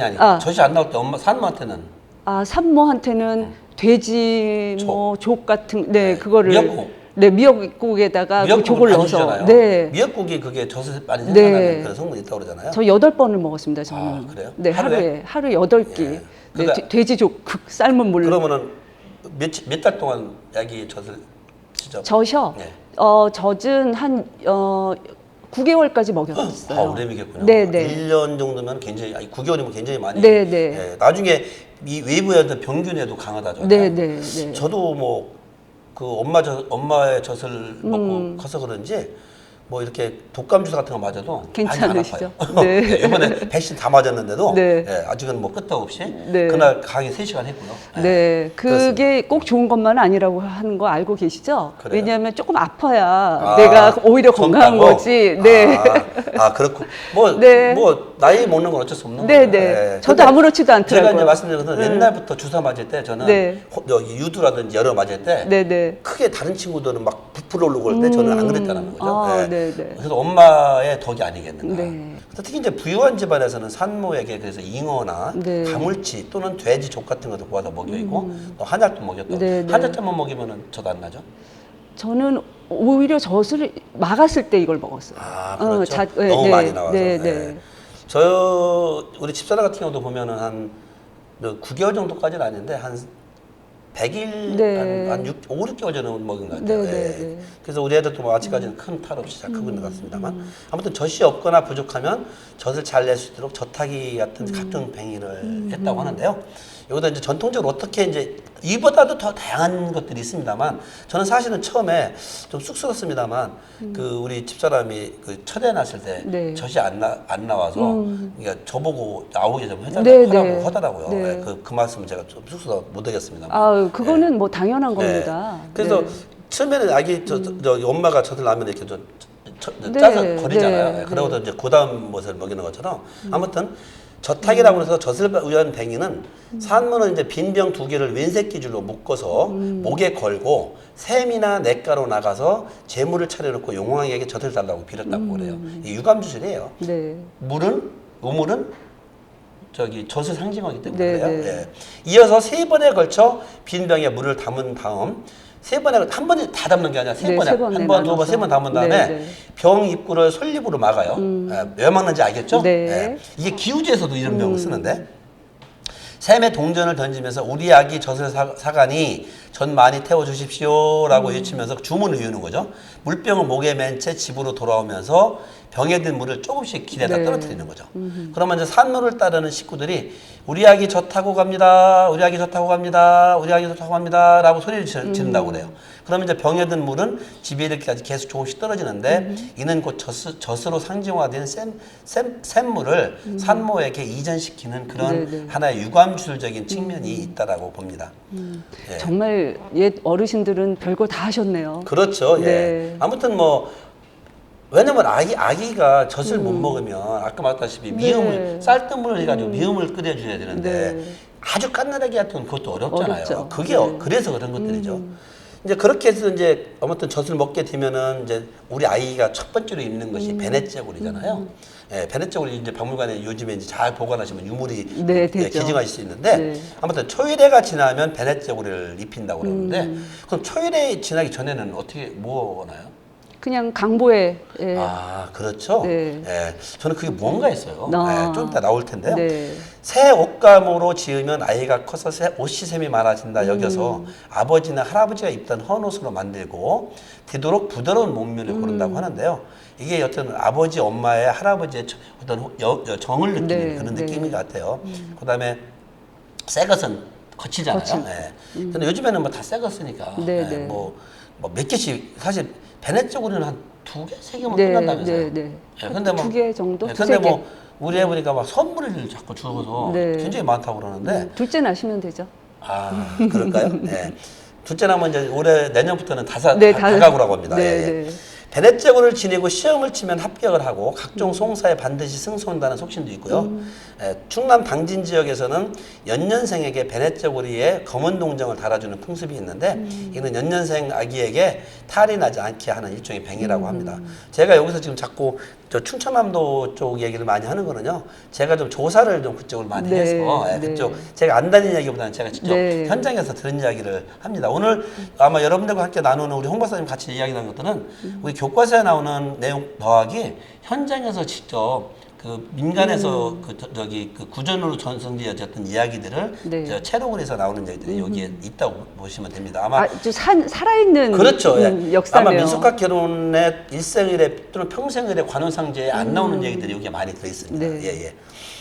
자, 그래서 아이고 이게 이제 아기에 이제 그렇게 되면은 이제 아기가 성장을 하게 되고 이제 첫 나들이를 해야 되잖아요. 네. 첫 나들이는 어디를 먼저 가면 좋을까요? 우리 홍 박사님 같으면. 친정을 갈 것 그렇죠. 같아요. 친정을 네. 가야 되죠. 근데 지금이야 뭐 요즘에는 되게 친정 옆에 많이 살다만요. 네. 아기의 첫 외갓집 나들이는 최소 3, 7일이나 100일 또는 돌잔치 이후에 나들이를 하게 되죠. 3, 7일이면 21일 정도가 되는 거죠. 그러니까 어느 정도는 엄마 뱃속에서 이 환경에 이 사람이 사는 환경에 적응했다라는 네. 거죠. 어머니는 잡기와 재앙을 막기 위해서 아기 얼굴에 가마솥 검정을 바른다든지 저기 약간 변형시키는 네, 거죠. 네. 예. 젖에 경면주사를 개어서 경면주사가 빨간 거예요. 빨간 그걸 경면주사라고 그러는데요. 그 이 그림 같은 거 그리는 것. 예. 아기 숨구멍에 바른다든지 아기 옷깃 뒷고대에 실로 붉은 고추를 꿰매 단다든지 방어는 거예요. 네. 여러 가지 잡기를 방어는 거예요. 불을 지펴서 부직갱이를 꼭 지게 한다든지 이런 것들을 했다고 그러고요. 이제 아기 외가에 도착을 하면 아기와 함께 부엌 아궁이를 들여다보고 우선 이제 아궁이 부엌신에게 가서 들여다보고 뒷간으로 가서 굴뚝을 쳐다본다라든지 뒷간의 측신에게 아기의 도착을 알린다든지 이런 것들을 했다고 그래요. 네. 왜냐면은 이 시댁의 가심과 친정의 가시는 네, 다르잖아요. 다르니까. 그러면 싸우게 되거든요. 네, 그런 네. 의미가 갖고 있습니다. 그래서 네. 지금 여기에 보시는 것은 여러분들이 오늘날하고는 별 관계는 없는 거지만 아무튼 옛날에 이렇게 했다. 네, 특히 네. 그 추석날 우리가 시집 가면은 친정을 자주 못 가니까 추석날 그 친정 어머니를 보고 싶었던 풍습이 있었어요. 네. 우리 홍 박사님 혹시 아나요? 오늘 일생은행 아니지만 그거는 잘 모르겠는데요. 모르겠어요? 네, 저는 혹시 반복이라고 하는 얘기 들어보셨나요? 그 얘기 처음 듣습니다. 아, 그래요? 네. 반복이라고 하는 것은 시댁과 친정 중간 지점에서 친정 어머니와 딸이 만나서 시댁 흉도 보고 해프를 네, 푸는 거를. 네, 네. 그래서 친정 어머니는 그 당시에 버선이라든지 그다음에 맛있는 음식을 가지고 와서 합니다. 조건이 있습니다. 추석날은 안 되고요. 명절 끝에 가서 끝에. 그런 허락을 줍니다. 네. 칠칠치까지는 못 보내고 그것이 그걸 반복이라고 그러는데 바로 여기서 그런 풍습들이 우리 민속에서는 많이 나타난다는 겁니다. 근데 이거를 보니까 아기가 잘 먹고 잘 싸는 거, 이게 굉장히 건강에 필요한 거잖아요. 그렇죠. 그걸 또 얘기를 하는 것 같아서. 맞습니다. 예, 네. 그런 의미가 있습니다. 네, 네. 근데 이제 좀 이제 시간이 좀 많이 가니까 좀 더 가죠. 그럼 이제 여기서는 이제 아이가 크면서 잘못 되는 경우가 있어요. 특히 네, 네. 엄마와의 그 연이 네. 좀 안 맞는, 이제 소위 궁합이 안 맞는 경우도 있어요. 그럴 때 이제 그 수양 어머니 또는 시험 어매라고 하는데 네. 시험 어머니 삶아주기가 있어요. 이런 풍습이 있어요. 들어보셨나요? 네, 들어봤습니다. 사실 지금도 우리 정도 나이 되면은 시험 어머니를 하는 사람들이 많아요. 네, 근데 네. 시험 어머니는 실질적으로 친엄마처럼 다 해요. 네, 네. 낳아주진 않지만 네. 시험 어머니라는 게 뭐냐면 아기의 운을 보아 명이 짧거나 팔자가 사나우면 아기에게 수양 어머니를 삼아주는데요. 수양 어머니라고 하는 것은 단명과 불운을 막기 위한 상징적인 어머니로 실제로 아기를 키우지는 않아요. 낳지도 않은 거죠. 네네. 예. 대개 용하다고 소문나거나 친한 무당을 수양 어머니로 삼기도 하고요. 여의치 않으면 아기와 사주가 맞는 여인을 이웃집에 있는 네. 그런 아주 친절한 친한 그런 사람들을 찾아서 수양 어머니를 삼습니다. 수양 자식은 수양 어머니의 생일이나 각종 명절 등의 친자식처럼 찾아뵙고 인사를 드리고요. 수양 어머니가 별세 돌아가시면 네. 친부모와 마찬가지로 상복을 입기도 합니다. 네. 실제 그 친자식처럼. 네. 예. 자, 이렇게 해서 이제 우리가 아이의 출생까지를 봤고요. 이제 3, 7일, 100일 돌을 좀 살펴보도록 하겠습니다. 의학이 발달하지 않아 영아 사망률이 높았던 과거에는 아이의 안정된 생존을 기원하기 위한 의례를 많이 행했는데요. 통과 의례라는 관점에서 아까 제가 그래서 반개념의 통과 의례라는 네. 그 용어 설명을 좀 드린 겁니다. 백일잔치와 돌잔치는 가까운 친인척과 이웃에게 아이를 공개하는 그런 기회이기 때문에 한 사회의 일원이 되었다는 사실을 공표하는 절차죠. 요즘에는 사실은 백일잔치, 돌잔치 잘 안 하잖아요. 특히 코로나 때문에 안 하죠. 네, 안 하긴 하는데 이제 각종 다른 매체를 통해서 네. 많이 다양한 방법으로. 네, 네, 하죠. 그래도 뭐 지금 뭐 100일이나 네. 돌 때 가족끼리는 먹죠. 네, 네. 코로나 때문에 나눠 서는 경우도 있거든요. 네, 그러니까 네. 치대과 친정을. 그래서 그런 것들이 있는데 지금 이제 그 옆에 보이시는 것들이 이제 보이는 것들이 그게 바로 돌잔치를 하는 모습을 보이는 사진을 보시는 건데요. 자, 여기서 37일이라고 하는 것은 출생 후 초일에는 쌀깃을 벗긴 후에 쌀깃이 뭔지 아세요? 이 쌀 요 그 아니에요? 그거 생각하죠? 네, 네. 여기 아까 말했던 네. 7일 이전에 아이에게 뭐 해준다고 그랬죠? 요 홍보사님이? 제가요? 베넷적으로 있기 전에. 아, 네. 아, 저기 강보에 쌀 거. 강보를 네, 네. 쌀깃이라고 그래요. 쌀깃을 벗긴 후 네. 베넷저고리를 입히고 동여맸던 팔 하나도 풀어주는 거죠. 왜 팔을 동여매 주나요? 그 아이가 뭔가 이렇게 이렇게 그렇죠. 움직일 때 손톱을 얼굴 다치니까. 깔 때다 먹구잖아요. 네, 네. 집안에 따라서는 쌀이나 매, 청수, 미역국 등으로 삼시상을 차려서 정성껏 삼신을 의하고요. 두일에는 14일이죠. 네, 두일에는 대체로 마음으로만 기념하고 지나가지만 30개 물이라도 떠놓고 비리고요. 30개에다가 청수를 떠놓고 빈다는 네, 얘기고 네. 세일에는 대문에 쳤던 금줄을 걷고요. 일가친척의 아기를 이제, 네. 이제 보여주고 네. 이제 외부 사람들이 출입을 허락하는 거죠. 이제 100일이 됐습니다. 100이라고 하는 숫자는 완벽을 상징하는 그런 수로 우리말로는 모두, 전체, 많음을 뜻하는 온과 온은 네. 완벽하다는 거잖아요. 네. 온과 동일한 의미를 갖고 있습니다. 그래서 가족은 100일이 된 아기가 중대한 고비를 넘기고 온전한 날수인 100일을 살았음을 축하하는 그런 잔치를 하게 되는 네. 것이 바로 100일 잔치죠. 네.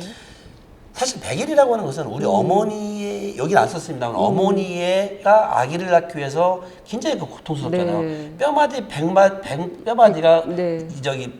이게 갈라지고. 갈라진다고 네, 하잖아요. 네. 그것이 다시 원상태로 되는 해이기 때문에 사실 엄마를 위한 날이라기도 해요. 예, 그래서 그런 의미를 갖고 있다.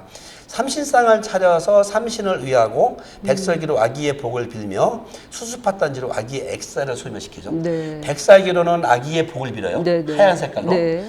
수수팥단지로는 아기의 액살을 액살. 소멸시켜요. 네. 이게 이제 우리의 하나의 관념이에요. 네. 붉은 색깔, 네. 동지에 팥죽을 끓여 먹는 것, 이런 것들이죠. 애동지 때는 그래서 애동지가 되면은 그러니까 10일을 기준으로 10일 이내에 오는 걸 애동지라고 그러는데요. 애동지 때는 팥죽을 못 끓여요. 아. 아이들이 다치든지 그래서 네, 네. 그때는 떡을 만들어 먹는 거죠. 이런 의미가 있습니다. 아무튼 이때는 베넷머리를 깎잖아요. 첫 네, 번째로 네. 깎는데 네. 베넷머리랑 엄마 뱃속에서 태어난 머리를 네, 말하는 네. 거잖아요. 아기들이 어렸을 때 머리를 깎아줘야 머리가 더 잘 자라고 시커멓게 네. 난다고 그죠? 네. 머리카락은 함부로 버리지 않고 부엌 아궁이 고래구멍에 넣어서 태운다. 고래구멍이 뭔지 모릅니다. 네. 아궁이는 아궁이에서 알아요. 불 나는 연기가 나가는 네, 네. 그 통로를 고래구멍이라고 그래요. 예. 그 굴뚝으로 나가는 네, 네. 흰색 베넷 저고리만 입혔던 아기에게는 처음으로 색깔 있는 옷을 오방장 입고. 저고리라든지 네, 네. 이런 것들 입힌다는 거죠. 네. 예, 그래서 이제 다음으로 이제 돌잔치를 하게 되죠. 네. 돌을 초도일 또는 수일이라고도 하는데요. 돌은 아기의 첫 번째 생일로서 또 하나의 중대한 고비를 무사히 넘겼음을 축하하는 의미죠. 1년이죠. 네, 네. 1년에 살았다는 거죠. 네. 1년 365일이죠. 양력으로 볼 때는 태양이 한 도는 거잖아요. 네. 그래서 돌상에는 백설기라든지 수수팥단지, 국수, 과일, 실타래, 돌잡이던 여러 물건들을 올리는데요. 올리게 되죠. 잠시 후 이제 사진으로 보겠습니다만 그때 이제 돌빔을 익히죠. 돌빔이라고 해서 옷을 입히는 건데 사내 아이 같은 경우는 보라색 또는 희색 풍차 바지에 분홍 저고리나 색동 저고리. 풍차 바지라고 하는 것은 뭔지 아시죠? 네, 밑에가 네. 트여 있는. 네. 그러니까 네. 아이들이 요즘 응가. 낳기 좋게 네, 네. 색동저 남색 조끼, 두루마기, 타레버선, 전복을 입히고 붉은색 돌띠를 두르고 머리에는 복권을 모자를 씌우는 거고요. 걱정하지 마세요. 사진이 다 나와요. 예. 네, 지금 여기서 네. 이 설명을 아이고 머릿속에 상상이 안 돼. 저도 상상이 잘 안 돼요. 예. 걱정하지 마세요. 여자아이는 머리에 굴레나 조바유를 입히고 색동저고리에 분홍 치마와 두루마기를 입히고 탈의버선을 신기고 염랑을 차게 하죠. 자, 여기 보시면 알겠죠. 아이의 희망찬 미래를 위해 차려지는 돌상, 이게 돌상이에요. 네. 그래서 여러 가지 뭐 포도도 있고 뭐 여기 파추리떡도 있고 뭐 여러 가지 있잖아요. 무지개떡도 있네요. 소원을 이루기 위해서는 무지개떡. 예, 무지개는 소원을 상징하죠. 네. 나쁜 기운아 물러 거다. 깨끗하고 순수하게 오덕, 행미, 송편. 네, 네. 네. 그다음에 끈기 있고 알차게 이런 것들. 그래서 이런 것들을 많이 올린다라는 거죠. 네. 돌복입니다. 예. 남자와 아이들, 여자아이들이 입는 음. 돌복을 보시는데요. 남자아이 돌복. 여기 우리 국립미술박물관 전시장에 있는 모습을 여기다 오는 겁니다. 혹은 네. 오방장 두루마기. 그러니까 베넷 저고리는 하얀 색깔을 입었다가 이때부터 이제 색깔을 입는 네, 오방색 저고리 같은 걸 입힌다는 거죠. 예. 이렇게 굴레도 씌우고 예, 색동적으로도 입히고 예. 이거 파란 색깔 같은 것이 남자에게 보는 전복이라고 네. 그죠? 예. 이런 것들이 아까 여기 호건을 썼네요. 이 아이가. 네, 예, 앞에 호건을 썼죠? 호건. 예. 호랑이의 네, 어떤 네. 힘을 빌려서 잡지 납치를 물리치는 그런 의미죠. 예. 돌띠 같은 것도 이렇게 예쁘게 찬다든지 여성스럽게 예. 탈의버선을 만든다든지 이런 겁니다.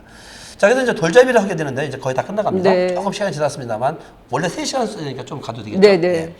돌잡이라고 하는 것은 돌잔치의 중요한 대목으로서 아기의 장례를 가능하게 네. 되는데요. 요즘도 돌잔치는 할 때 돌잡이는 하죠. 네. 예, 좀 약간 변형시키죠. 네, 네. 남자의 돌상에는 붓이나 연필, 활책 등을 놓고요. 여자의 돌상에는 가위, 자, 바늘 등을 치고 하는데요. 여기서 무엇을 느끼시나요? 그 여자애는 왜 붓을 들면 안 되고 왜 활을 쏘면 안 되는지. 전통 사이에서 사실은 역할이죠. 네. 남자의 역할과 여자의 역할이죠. 네. 예, 그것을 요즘에는 뭐 사실은 우리 저기 요 앞에 우리 그 카메라 하시는 우리 분들 같은 경우는 아마 학교 다닐 때 가정을 배웠을 거예요. 네네. 실과 뭐 우리 가정. 때는 가정 안 배웠잖아요. 여자들이 가정 배우고 남자들은 맞아요. 안 배웠잖아요. 기술 배우셨죠. 배웠잖아요. 예. 네. 그러니까 요즘에 젊은 여기 남자들도 아이들 저기 학생들도 다 예를 들면 뭐 그 어떤 뭐 성격도 하고 이런 거 다 배우는데 네, 네. 우리 때는 못 배웠잖아요. 네. 이게 차이인 거죠. 예. 이게 얼마 안 된 사이라는 거죠. 식구들과 친인척들이 모여서 축하하는 가운데 돌 잡힌다고 하여 돌상에 차린 무엇인가를 아기가 짚도록 하는데요. 사실은 뭐 아기가 딱 봤을 때 화려하고 뭔가 지가 관심이 있는 걸 짚는 거죠. 네, 네. 예측하는 거죠. 네. 돈이나 곡식을 잡으면 아기가 커서 부자가 된다고 그러고요. 놀부 같은 사람일까요? 놀부 같은 사람은 아니겠죠. 네, 나눠줄 것 같아요. 그렇죠. 네. 책, 먹, 붓 같은 거를 잡으면 공부를 잘하는 선비가 된다든지 출세를 한다든지 네. 국수와 씨를 잡으면 오래 장수한다든지 우리 집안이 장수 집안이라고 그러는데 네. 그런 것들이요. 활과 화살 같은 걸 잡으면 장군, 무사가 된다는, 무관이 된다는. 박사님 뭐 잡으셨어요? 저는 우리 어머니가 그런 얘기를 안 하더라고요. 아, 네. 돌잔치를 아마 안 했을지도 모르겠어요. 가난해서. 네. 그냥 뭐 조금 그냥 팥단지 정도만 해먹었지 않았을까 싶은데 우리 어머니 아버지가 저 물어보지도 않았네요 사실은. 네, 민속하면서. 물어보세요. 예, 예, 예. 네. 그럼 돌잡이 과연 아이의 미래는 여기 지금 옆에 뭐가 있나요? 5만 원권이 이거 얼마 정도 될까요? 글쎄요, 한 100만 원 되지 않을까요? 여기 옆에 있는 아이는 뭐 잡았나요? 여기 10,000원짜리 돈을 잡았네요. 이 아이는 부자가 될 것 같아요. 네. 예, 누구나 집 아이인지 잘 모르겠습니다만.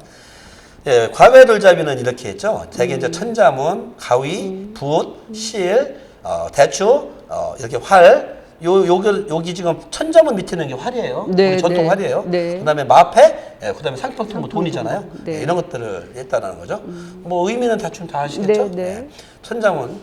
이게 우리 아이를 축복해 주세요. 천인천자문이 무엇인지 한번 혹시 옥 박사님 설명해 네. 주실까요? 그 1,000명에게 그 하늘 천 따지 이거를 이제 봤는데 대신 이제 할머니, 할아버지, 뭐 아버님, 어머니 이렇게 주변에 있는 분들한테 한 분 한 분씩 가서 근데 그 천자문 하고 가족 걸 받아봐요. 아무리 대가족이라도. 아니요, 주변에 있는 이렇게 동네 사람들 그렇죠. 뭐 근데 전통 사이에서 천명한테 글을 받았다. 여기서 글은 하늘천 따지 거모현 누르항이 다 다른 글씨예요. 그러니까 네. 한자도 다 써야 되는 거예요. 네, 네. 천명한테 받는다는 것은 쉬운 일이 아니에요. 얼마나 덕이 많으면 소위 아이의 아버지나 어머니가 인덕이 많으면 받겠어요. 네. 근데 거기다가 또 옆에 이게 본인이 사인까지 홍정의면 있죠. 홍정의가 그렇죠. 써야 사인까지 되니까. 있죠. 그러니까 비싼 거예요. 네, 네. 그렇기 때문에 뭐예요? 그렇다는 얘기는 흔해요, 기예요. 너무 귀하죠. 기여다라는 뜻입니다. 네. 여러분들 유물 감정에서 있잖아요. 똑같은 도자기, 청자, 그림이라도요. 많이 있으면 가격이 떨어져요. 그다음에 유물이 훼손돼 있으면 떨어져요. 네. 그 기본입니다. 네. 그래서 역시 유물의 상태에 따라서 완벽한 유물, 그다음에 이렇게 천인천자물처럼 수많은 사람들이 들어있는 것, 특히 누구 이름이 있다든지, 네. 예를 들면 교과서, 여러분들 쓰던 교과서를 가지고 있어요. 거기에 무슨 국민학교, 무슨 초등학교 자기 이름이 써 있으면은요, 예, 똑같은 만약에 교과서 그냥 똑같은 교과서라도 일반 교과서 만약에 10만 원만 한다면 그거는 12, 3만 원 받습니다. 이 그런 의미를 그게 상징성 의미를 부여한다는 것이 굉장히 중요한 의미를 갖고 있다는 얘기를 네. 드리면서 오늘 첫 시간 네. 출산일에 대해서 출산에서부터 도래까지 있는 강의를 네. 여기서 마무리하도록 하겠습니다.